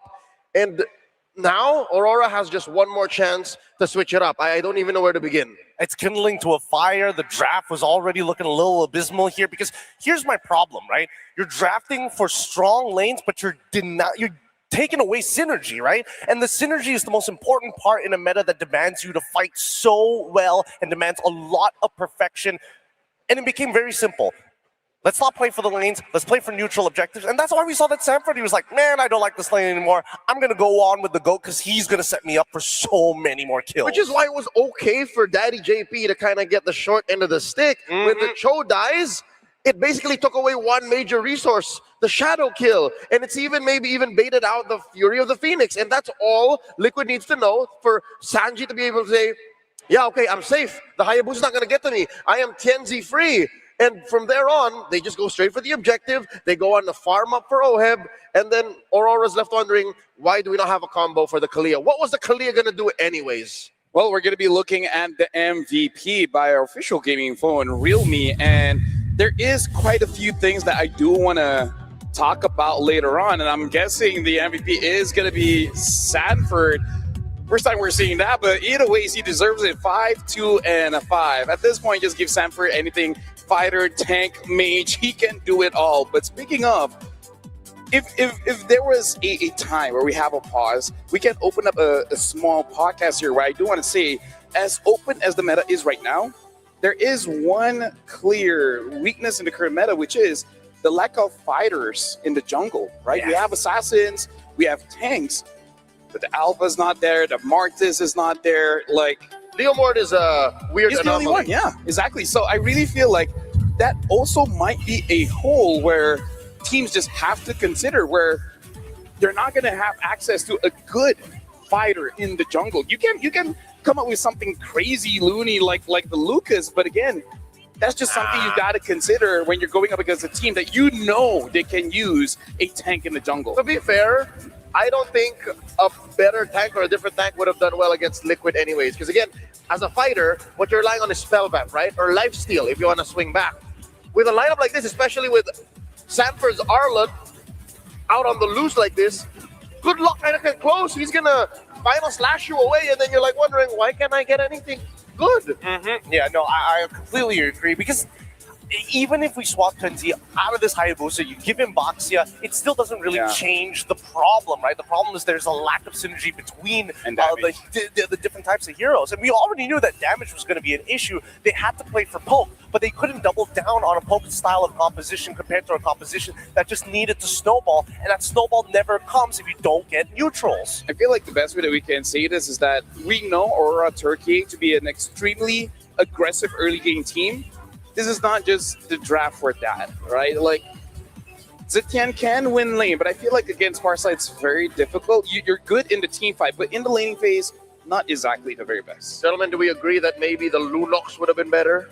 I agree that the Lunox definitely would have been better, but I also think that if we were to keep the mid laner, I think Pagu needs to get right off of this Kalia, and it's not his fault. It's not like he played badly. It's mainly because it disrupts the overall what you want to do with the composition. How do I find this big burst when Tianzi can't even afford to go for a Sky Piercer the entirety of the game when they found incredible angles to get on top of Oheb pre-level 4? It sounds like there's trouble in paradise. Aurora, the reason why they took SRG to the limit was because of how strong and how confident their mid trio was. Now, they seem to be crumbling in front of the final boss. Liquid has awoken. This is an old draft. Like, these picks are months old. They've been ruining people with these same heroes, but what does Aurora have to do? Like, they have to go back to their notes 6 months back? Gentlemen, I kind of have to bring us all the way back to game number 2, where the draft, took a turn, and I am worried that it got into their heads a little bit too much, because after that game, it does seem like they're overthinking it just a little bit, and Team Liquid are punishing by banning out the Leomord. Once the Leomord is done, it kind of looks like they're scrambling for their notes. It's like, wait, what's plan B again? What's plan B? And I feel like Team Liquid is introducing that panic, going inside the jungle early, disrupting TNZ. So I feel like of all the game-related things that they're doing at the same time, they got to do the outside game stuff. They got to reset. They have to reset. They have to really think about what they want to do in the game. It cannot just be as simple and a blanket statement of, we win early, we win the lanes, we're going to win the game, guys. There's so much more to it. And I think that TL is one step ahead, because we saw the second half of that draft. At any point of time, they were thinking about maybe Alice could ruin our day. Maybe they could try and sandbag Sanford when we're already setting up for the Arlet, which could still disrupt Sanji at the end of the day. There is really, really tight correlations between EXP and mid laners. Whatever the EXP gets heavily affects the opposing's mid laner. This kind of just shows how Aurora have clear direction. It's just, maybe it's hard for them to redirect. It's hard for them to step on the clutch, especially when their opponents do this. I don't know if it was in the notes of Coach Badgal Seth and Apex 47 for Carl Teasy to revert to this, or for them to even go back to Oheb weak lane Claude waiting to get that farm, because this is how you reset Oheb. He was the Sora for the first 2 games, just throwing himself over at Aurora. Now he's a Claude. He can protect himself. He's playing safe. He's playing clean. Aurora have to suddenly catch up. Again, it's now momentum and pressure on them. Yeah, we got to talk a little bit more about the drafts, because we do have our notes here, and there's a lot of what is. But speaking of what is, what if you have a new way to celebrate esports highlights? Because the official MLBB M Series Tournament trading cards bring premium design as well as modern tech together. Available January here. Head over to oneplay.com for early access. Make sure you guys grab yours and hold a real piece of the M Series legacy. Apparently we don't have our packs here, but hey, it's okay, because we already did a pack opening and it's looking pretty good. He took him. Yeah, you know what? Mr. Wagner already took it. But speaking of looking good, if you guys play Granger, trust me, he's always going to be relevant in rank.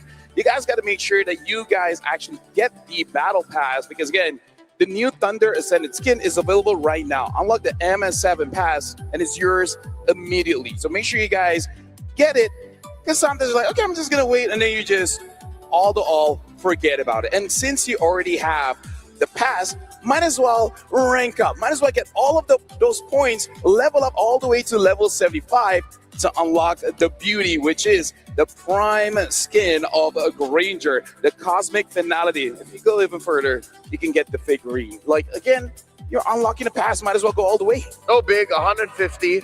75, you get the skin in game. Double that, you take home this bad boy. Every year they come up with a real good skin and a real good figurine, and it hits every single time. What I'm scared of is whether or not Aurora will be able to see the end of that tunnel, whether or not they're going to be able to bring it at least to a game 4, maybe all the way to a game 5. Something I do want to talk about here, because looking back at our notes, there's this what if, right? You were saying about the CC, but let's just assume they really wanted that. So they first pick up Sora and CC and then the Kalia, right? I feel like either CC or Kalia could have been swapped because looking at the bans from Team Liquid, they were making sure that TNZ could not play the game. They banned out the Yushin Shin as well as the Hardy, right? I kind of feel like for the upcoming game, you know that TNZ is one of your win conditions, and Pagu honestly is very decorated, even though this is like his debut here. He still has a lot of picks in the room. Yes. I kind of feel like you got to prioritize something so that TNZ could do something. Even if they got the Harley, even if it doesn't look as good, at least maybe Sanji will have a more difficult time with that Farsa, and maybe even the Claude would have been, having some difficult times. I think the Claude would still survive, but again, it's all this what ifs. Yeah, no, I think the big what if here, and most importantly, I think is the key. If you are going for Kalia, it needs to be paired. It's a dependent hero. It's not something independent. And I think that right now, Khalid is positioned amazingly in the meta. Now that we know for a fact that Hilda is going to get banned out pretty consistently overall, Cho, as we saw from Daddy JP actually pull off, again, is baiting out a lot of resources. But what if he wasn't allowed to do that? What if he was put down to at least, I don't know, let's say 60% of his HP when he makes those motions? Would that have alleviated the pressure? I would say so. And you still have the Raging Sandstorm for the Feathered Airstrike, because Farsa is a big priority for both sides. Gentlemen, let me alleviate a little bit of the pressure on everybody's favorite fish girl, Kalia. I think that first phase was fine. Sora, CC, Kalia, very strong. I think it all went sideways when they kind of missed the boat on getting a combo with Kalia by picking the Zetian. So I'm gonna die on this hill. Again, we can all just argue and look back with fondness. Hindsight is 2020. That Zetian should have been a Lunox. And then, I don't know if the Hayabusa would have still been good, but maybe that could have also been some way halfway through a fighter or a utility. The Guinevere was still on the board, but I don't know if that would be a good idea since she's been struggling in that role. And they're already struggling in damage. I feel Lancelot, you could have been Lancelot too. I don't know. It's really tough against the Fredrin overall. It's the utility jungle problem, right? It makes all assassins feel like, oh man, it doesn't matter how far ahead. If I make one mistake, I instantly die. So your supporting system needs to be there to initiate, or at the very least, bring out multiple problems, forcing TL to answer to them first and then follow down the list. Or just ride it, just box you.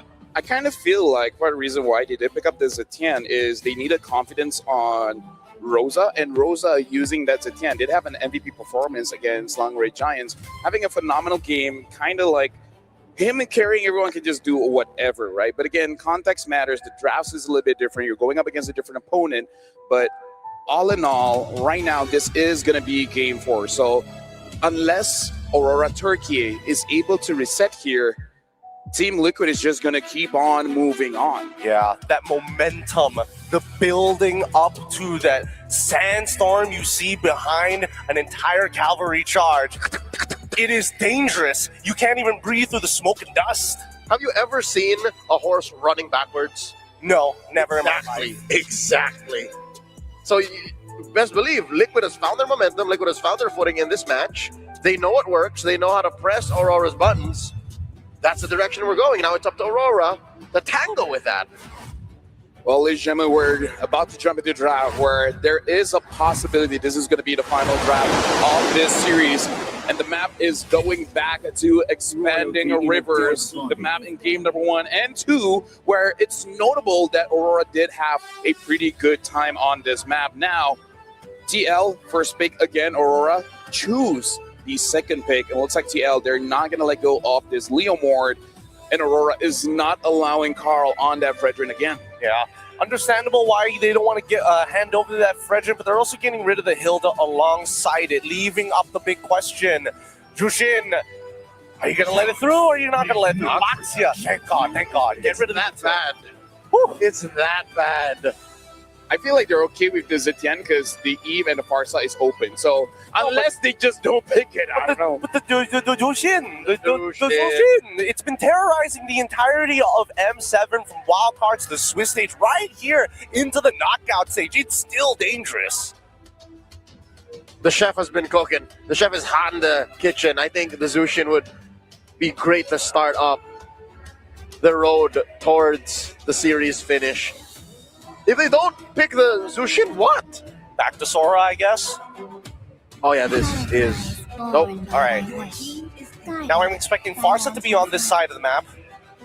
Farsa, what do I pair it with? Is there anything that I need to be worried about? Is there a prio jungle like a Yisun Shin? You want to take that away from Carl, but then it's like there are other picks like the Lance. I think it's fine because your side lanes haven't been predetermined. If you show the Yishin Shin, you're only going to be able to reveal one other lane, but not exactly which of the side laners. And I think from Aurora's POV, getting the Farsa probably on red 3 makes the most sense. Yeah. So you're going for Yishin Shin. Sora, Yishin Shin. What's another good one? I think you have to kind of show your roamer here, do you not? So pick up the Cho early. It looks like they're going to pick up the Eve here. The Eve as well as the Sora. Interesting. Almost feels like they want to bait out TL to pick up that Yisun Shin, but I hope they have an answer. Huh. Yep, they can. If ever they do Yushin Shin here in blue Uranus. 2 and 3, Uranus red 3. And then they don't have to stress it because at least they know that it's a Yushin Shin in the jungle. They have time. Interesting. So it might be a little bit slower, right? Because as much as Eve is one of the best mid laners that we have so far in the current metagame, not as much burst as I would like to have, especially when you're trying to deal with Jushin. Because at the end of the day, your front line will suffer. Oh, there we go. The Harley is going to come out to try and bait out those spells. I love the fact that from the side of TL that they are going to go with Claude, but they're pairing it up specifically with the Raging Sandstorm to deal with the RWM and to make sure, hey, Jushin is just slow at clearing waves. Kali can support you in doing that without having to be so far forward. And this is why we brought up the question. They should have probably picked up TNZ's hero early because, again, they got to say it as it is. TNZ and Rosa, if they're having a good game, everyone else will have a good game. We saw Lunar having a good game, but not really able to impact that much. Not to say that he couldn't. It really just about these two members, Rosa as well as TNZ, they're critical in their victories. So this is Aurora reclaiming their mid-trio's confidence and power. They ban out the Uranus. Liquid that takes out the Kalia. Already a very good combo, Kalia, Harley. They're attacking the roamers. I wonder if Aurora will go for, something simple like a high loss, because we even saw SRG yesterday, even going up against a Claude, as long as you just keep on moving forward, slow everyone down, it's kind of okay. So it's ban high loss or ban gatot. Yes. Yeah. Both would be maybe even consider a Cho. I don't see the problem with a Cho right now, because both Claude as well as Jushin are pretty comfortable picking up the Purify. So yeah, probably just Hylos Regatta is your safest bet. I think one or the other. I think we still need to keep, things like Cho in play. Oh, the Akai ban for the side of Aurora. Kind of interesting that they want to get rid of that, knowing that the majority of their personnel so far can either dash in or out or have anti-TC. Oh, Freya. Yeah. Forgot about the Freya here. Good bans for the side of Coach RC. Yeah, but again, Sora can be put into the gold lane, and then you just wait to see what Sanford is going to pick up, and then you just try to counter it. Esme is still open. Maybe they can take that away just to make sure the Eve is relatively safe. What else? Oh, man.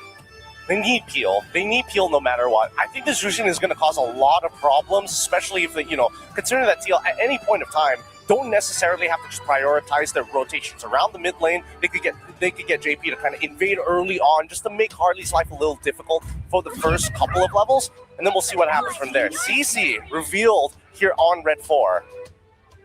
Not entirely sure about this one. What do you feel about this pick, Leo? The CC doesn't reveal anything, but at least they're just hunkering down for the possible Valentina EXP lane. Yeah. So they're fine with that.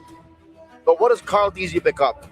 No Fred, no Boxia, no Akai. They dug in deep that far. Barats. Could you Lance? We were floating the Barats last night. I think it's a little too ridiculous. I don't think he's in meta like that. Yeah, I don't think he's in meta like that as well. Yeah, both. I'm really surprised that they went for the CC here. To me, it doesn't make sense because now you basically don't scale at all. This Arlet comes for free. You can basically punish all the melee heroes. Hayabusa for the side of TL. Interesting. I would have imagined that they would have gone for a different jungler, but I guess this works. I get it. Again, the last good utility is Barats. You just totally dodge it and play to try and kill that Harley, try and find that Eve when she's done with the RWM. The Lance is just going to find it really hard, might even die to a Deadly Magics. I almost want to see a Minotaur here. Just make it so that TL fight and then you just fight back. Like counter engage instead of super engaging. Maybe hope the Harley can beat a few things out. I don't know. The final match is different. This is interesting. I mean, here's the thing. I play Kaja, and this matchup where you think you can get the Claude, but if the Claude already is channeling the Blazing Duet, it will still go through, and now with the Fighter Emblem and everything, you'll just be like, wait, that's not very smart of me. What am I doing with this full health Claude? Yeah, And who's the worst? Just Harley, you know? It's really just for the Harley. And we're looking at the counter index. Aurora apparently is in the negatives at 1.3, which is on the higher side considering the majority of the matches we've seen so far is 0.05. You know what? In all fairness, this is better than the Kalia situation earlier, because at least there's a combo. There's one combo. Is that enough to take us to Game 5? That's the question. Well, gentlemen, I honestly do like Kaja. I don't know with this context, though. And with that, we're throwing it over to our casters with another interesting draft. 5 seconds. Ladies and gentlemen, this could be the end of the line for Aurora Gaming. Everything in this game to equalize 2-2 would take us to game number 5. So they had to pull in all of the stops. They had to go for the risky plays and now the risky drafts. Yeah. Literally pull in opponents because they went in for the Kaja, which whip. It is. But yeah, I do agree. I kind of miss seeing it too, but in this scenario, I might be a bit more iffy towards it because there are just so many people who could stand in front of you, and by the time you use your Divine Judgment, can still get away safely. That's the Arlott, that's the Khalid. It's a quick stand card and the Vengeance. I think we really got to keep our eyes on TNZ this match. I know that all of these picks look crazy, but for Aurora Gaming, they want to look for early game pickoffs. That's what they've always done. Once Pago hits level 4, it might not be as defensive, like trying to catch Carl Teasy when he comes in or trying to catch Oheb. It might be a much more aggressive Kaja here, looking to bring people back and keep our eyes on TNZ in those off lanes, looking for quick ganks. I love the fact that Pago always goes, pull yourselves together, dude. He's so confident in himself. He's so confident he'll be able to go for those pickoffs. Yeah. So we might see him not being as hesitant whenever he tries to go for those Divine Judgments. And even those flickers surprises, because I think that's what's going to really trigger a lot of the battle spells from Team Liquid. So TNC could be a bit more free to deal with the burst damage because he's going to be the main source of that at this point. You can't really expect to get much from your sides just yet.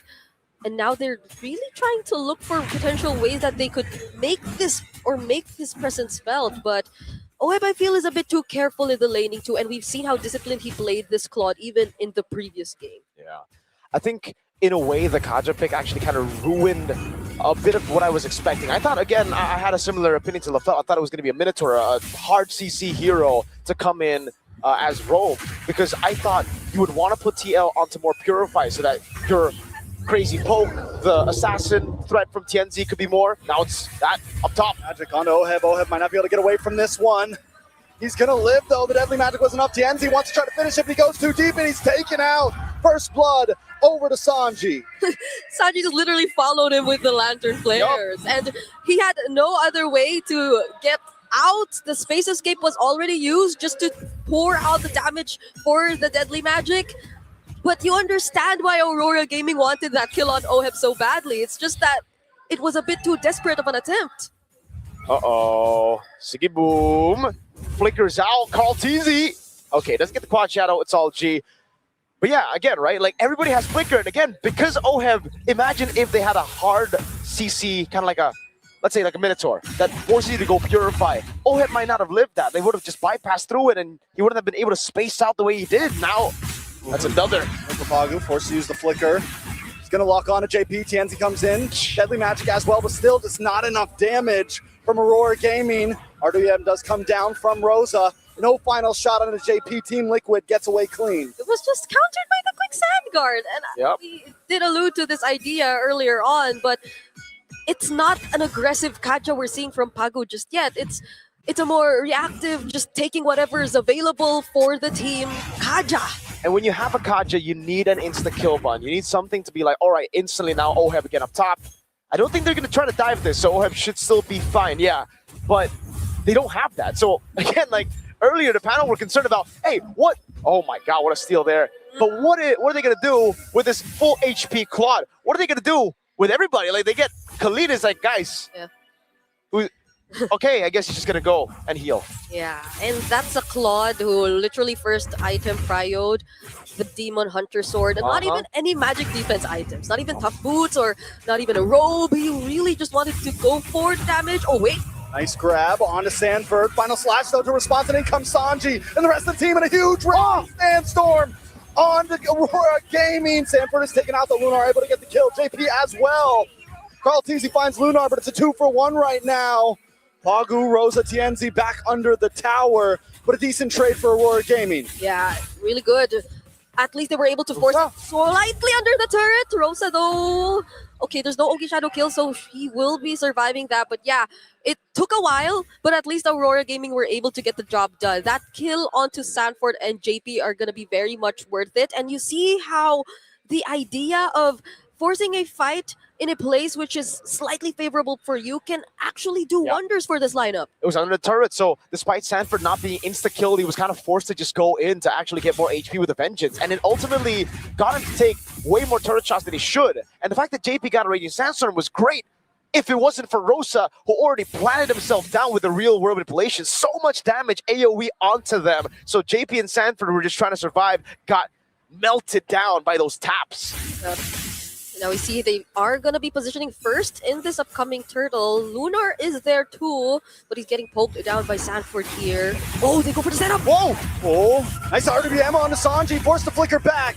As Siggy Boom continues to attack onto Oheb. Oheb able to take out Lunar, and Carlton smashes him with a shadow kill. But the group up saves them all together. Lunar down. Team Liquid come out with the extra win. That was perfect from Kagu. Yeah. He got Sanji and still they didn't have enough damage, dude. Yeah, this is a Jusin who is on a slightly tankier or a Brave Smite emblem, which you would recall was introduced quite a while ago or a while back, but that was just the Crimson Beacon keeping him safe there. And Kyle TZ, you cannot distract this guy. Yeah, you can't distract this guy. I understand it now. Yeah. They pick up the Khalid, they see the Harley now. Shadow kill on Lunar. Should be okay, able to respond. Back to Carl TZ. Oh, but he goes down. Licks back. Carl TZ doesn't have the range right now. Lunar is safe. Back to the point though. I think I understand it now. Understand what? Wait, okay. Harley, jumping around, right? There's already Khalid to handle it. You jump on the Harley, you win it out because you're a tanky boy. Then as you jump around to your previous hat, to your hat, okay, Hayabusa comes in. So it's like they have so much mobility that it bypasses that escape tool. Sanford once again with a huge final slash. In comes Sanji. The shifting clouds, but it's not enough. Rosa Oheb taken out as Oheb threads through, but Siggy Boom jumps into the midst of it and takes out Sanji and Oheb. But in comes Carl TZ.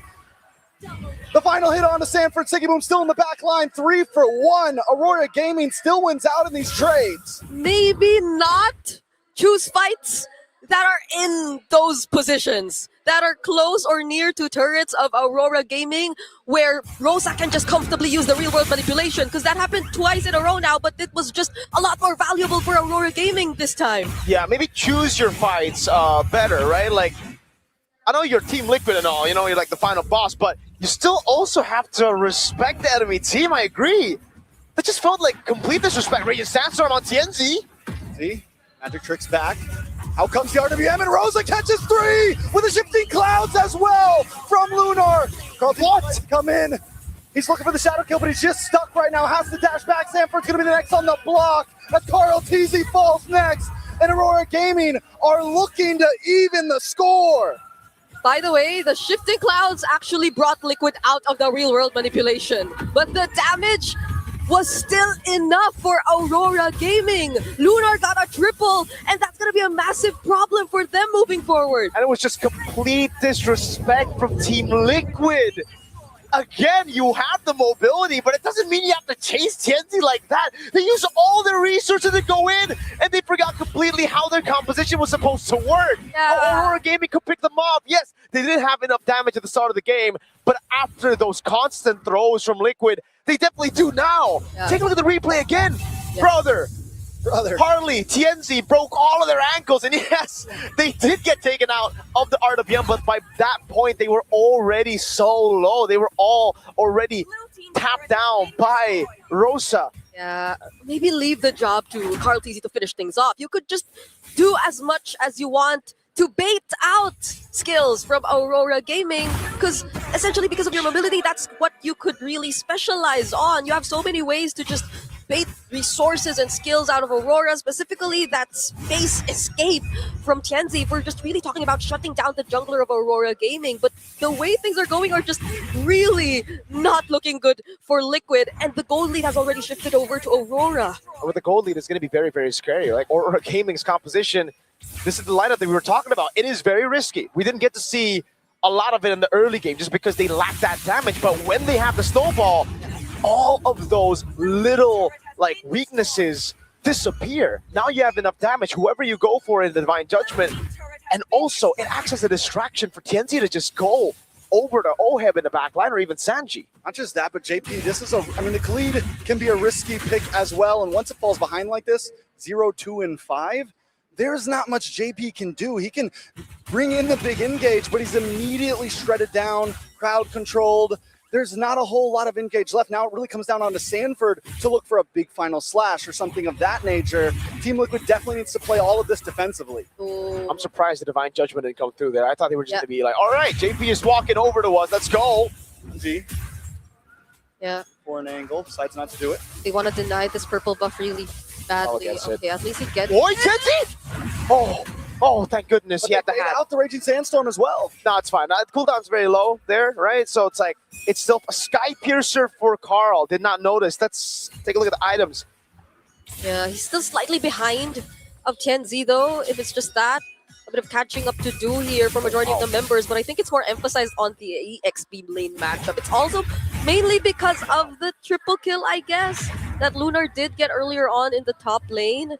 But I think that's where we put a bit more importance on what Trek said about Sanford being the guy who could potentially turn things around for Team Liquid here. It's really that final slash onto the right target that could shift things a bit towards their favor. Yeah.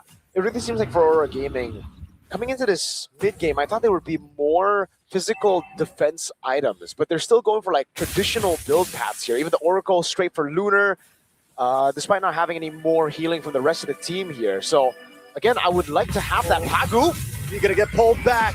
It's going to be enough to take him out. The final deadly match to come. Wow. And a beautiful RWM to keep TL at bay. They claim JP for their own. That's a ZRWM, a zoning real-world manipulation. So well played, but now two big ultimates are down, and Team Liquid might want to pounce. RTZ still holding the backside. Are they going to make an angle? Okay. They might just be Lunar! for that. Oh. Beautiful shifting clouds. Carl Teasy's gone as Sigabu jumps into the backside. A blazing duet from Oheb, but it is defensive. Pagu's looking for the next target, and Sanji's off the map as well. Sanford, one of the last two members standing, will not stand a chance. Aurora Gaming are taking this possibly. Yeah, it's not going to come from Pagu. The second re-engage wasn't going to come from Pagu. It's going to come from the other members. Can be Lunar, can be Sigiboom. In that instance, definitely was Lunar. So Team Liquid, even despite the lack of real-world manipulation, couldn't really feel confident enough to look for the engage. Now they lose a base turret, and the Lord is in the hands of Aurora Gaming. Oh my Lord. And again, you see it. We were talking about it, right? What is the Khalid going to do when you're 0-3, when you're behind? Dude, he got melted. Pagu was just like, all right, I understand. Earlier, he really should have just gone for the Divine Judgment, but he played it safe. Then they realized, wait, we can actually just burst this guy like he's nothing. Psh, Divine Judgment goes in. They all go for the damage. And even that zoning ult from Rosa to save them from a possible flank angle from Team Liquid, it was beautifully done. Aurora Gaming, after game number 3 earlier, I really thought they had forgotten a lot of what their win conditions were, but they reset so good, and now with, again, a very interesting composition. As the panel said, Tianzi just loves it. Yeah, this is terrifying. Pagu has the Chastise Pile Drawn and also the fleeting time. So whenever they get a successful pickoff, it could be an easy round 2 for them. Worst case scenario for Team Liquid, and they have to rely on the way. Why? Pagu?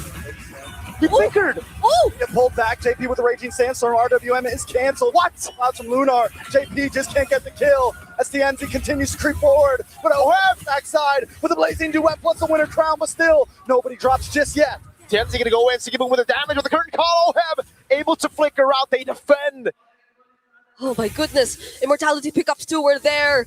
Team Liquid had to play it a bit safe, but that was a really commendable engage that we saw from them. Nonetheless, Aurora Gaming though, they already take out 2 base turrets and that's gonna matter a lot. But we've seen Liquid in this situation. So despite the Pagu fumble on the Flicker Divine Judgment, it is still a win. They got 2 base turrets, like Brigida just said earlier. So it's still going to be really tough for Team Liquid to handle the waves here in the side. Aurora Gaming, this would have actually been the way for Team Liquid to punish Aurora Gaming. They need to stick together, right? Now, Team Liquid, how do they handle the waves in the bottom lane while Aurora Gaming constantly look for those pickoffs? Because if TL go and split their members apart, Aurora are just going to take either the 4v5 with a Flicker, now pull yourself together, already 40 stack for Pagu, very, very quick. Even though he messed up earlier, it's already going to be up for the next fight, right? So pickoffs will always be available, and Team Liquid will need vision, but none of their heroes can get them vision. Yeah, that's why JP has to be a bit more careful in scouting the brushes here.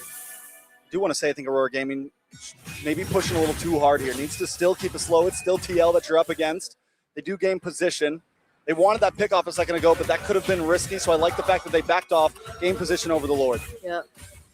I really consider who Liquid are willing to send to the opposite lane to here, because ideally it'll be Carl Teasy with a bit more of the mobility to get back somehow, despite the nerfs on the Shadow of the Hayabusa.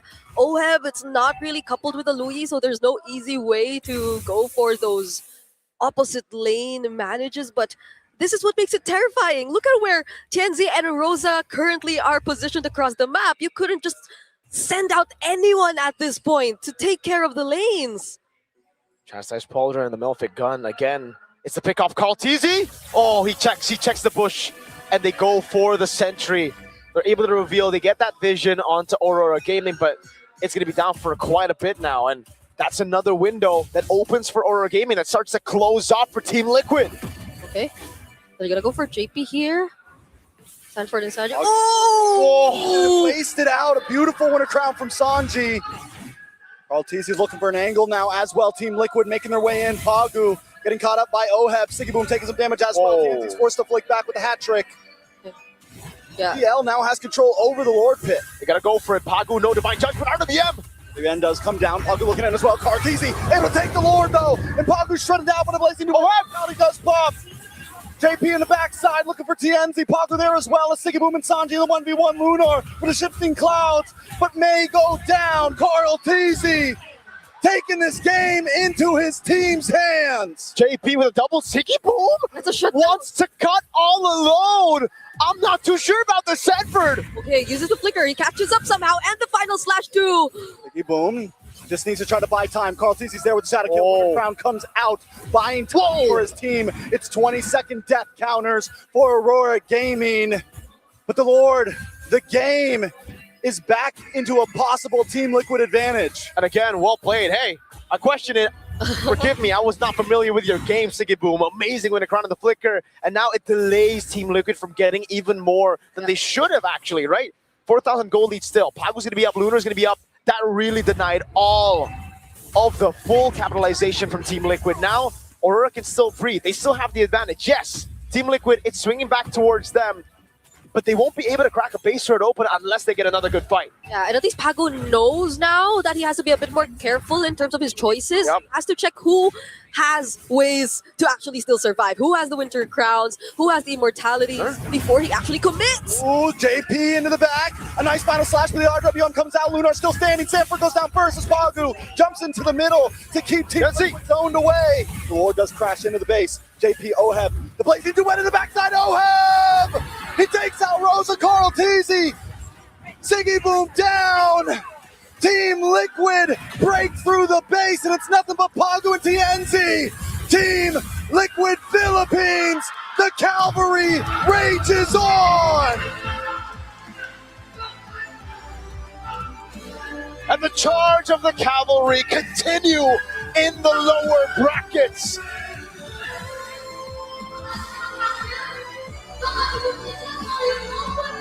Oh my goodness. They bend, but they do not break. We thought Aurora already had it.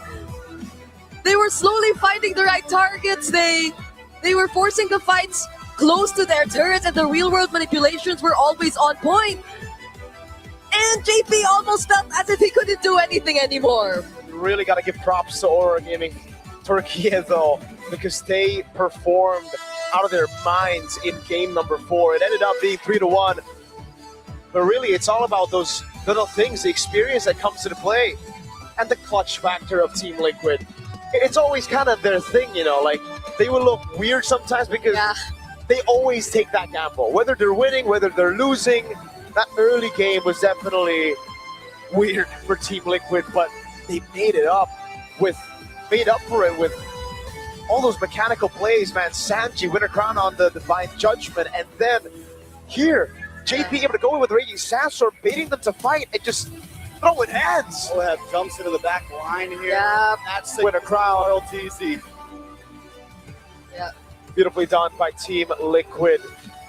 Oh my lord, was that a beautiful performance from Team Liquid. And honestly, from Aurora Gaming, Turkey as well, they did all they could. They pulled out all of the trump cards they had left. The Harley that was hidden, the combos, the risk. Yeah. The lineup rating didn't believe in him, but for a second, everybody did. Everybody who had their eyes on this match had a belief of like, Aurora, they could possibly take TL to game 5. They could possibly take down the Titans of MLBB in the lower brackets.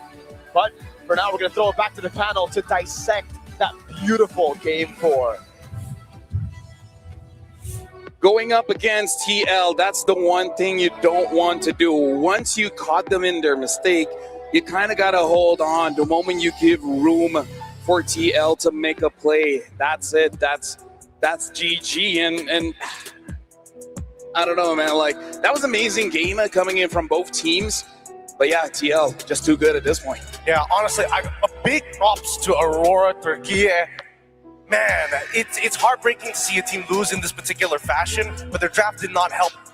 Didn't help too much in being able to enable them to do exactly what they want. And don't get me wrong, honestly, if we put draft to draft, I would say that TL has a lot more options overall, but they did throw just a little bit. They got a little too excited, a little loosey-goosey with it, and that gave Aurora the opportunity to potentially turn it around. However, it's about impact, it's about who makes that first move, and unfortunately, when Lunar misses the engage, it's an almost guaranteed win for the side of TL. Impressive how Aurora made that absolute lineup work. Again, they need pickoffs, they need to play from there. Definitely put Team Liquid up against the corner, but macro genius is what Liquid played with here to be able to defend and hold out, to find those angles and go for the win. Again, amazing play from Aurora, but again, this is elimination match. But for now, we got to look at the winners here. Team Liquid still on the road for the Golden Road. We're going to throw it over to the host for their interview.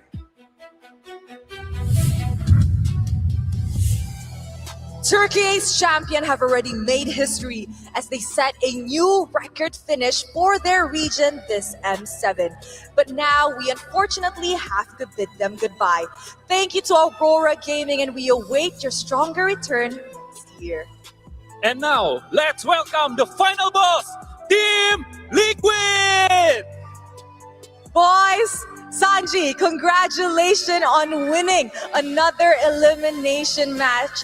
And I'm not sure if you guys have actually noticed this, but many people has been looking at Team Liquid as the M7's final boss. What do you think about this, Sanji? I think we're not the final boss. I think Aurora PH is the final boss because they improve a lot in M7, and I think UA and Light is the final boss in mid lane. Oh, wow. Hito is not the final boss. How about you, Stanford? Do you think you are the final boss for this one? I think we're just challenger because we lost twice, and I think, yeah, let's just see what happens with the next games. But for now, it's not. You don't think you're the final boss? Yeah. You don't think completing the Golden Road means you're the final boss? You're just a mere challenger, this M7, huh, Sanford? Okay, now, Sanford, I have to ask. So far, this M7, the MVP list is actually being dominated by EXP laners. But maybe coming from an EXP laner like yourself, could you tell us how important is the EXP role in this meta currently? Well, I think personally, they are the one who set the tempo and also like the one who will set the aggression in the early game. So that's why that role is really important for the early game. Wow, set the tempo and the aggression is the key to win the game, right? So, Sanji, like you mentioned before, your rival, Aurora Gaming PH, has already advanced to the grand final. They said they really want to meet either your team or Selangor Red Giant. Is there anything you want to say to them? Tagalogin mo, go. Sa akin, parang wala naman ako masasabi sa kanila kasi kung gusto nila kami kalabanin sa finals, edi pipilitin namin yung sarili namin na makapunta sa finals. Kasi para na rin sa mga fans namin na pumunta dito sa Indo. He said he actually doesn't have anything to say to Aurora Gaming Philippines. And if they do want to meet in the finals, they will do what they can do and do what it takes to get to the grand finals, because this is a tribute to all of the fans who traveled from the Philippines to come to Indonesia and support Team Liquid Philippines. And of course, what about you, Sanford? Is there anything you want to say to Aurora Gaming Philippines at all? And of course, to your fans. For Aurora, wait for us there, and hopefully we'll meet there. And for the fans, thank you for the unwavering support, and you guys are one of the strength of Team Liquid, and hopefully we can make PH versus PH. Wow, so see you guys there in the grand final. So thank you so much once again. Congratulations and good luck for your next match. And we will throw it back to our panel.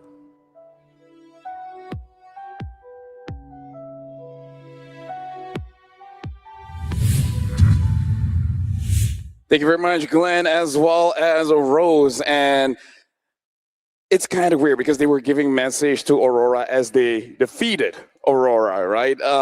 Different Aurora. Different Auroras. One defeated Turkey, and the one waiting in the grand finals is one from Philippines. And I'm not even going to wait for the items to talk about this.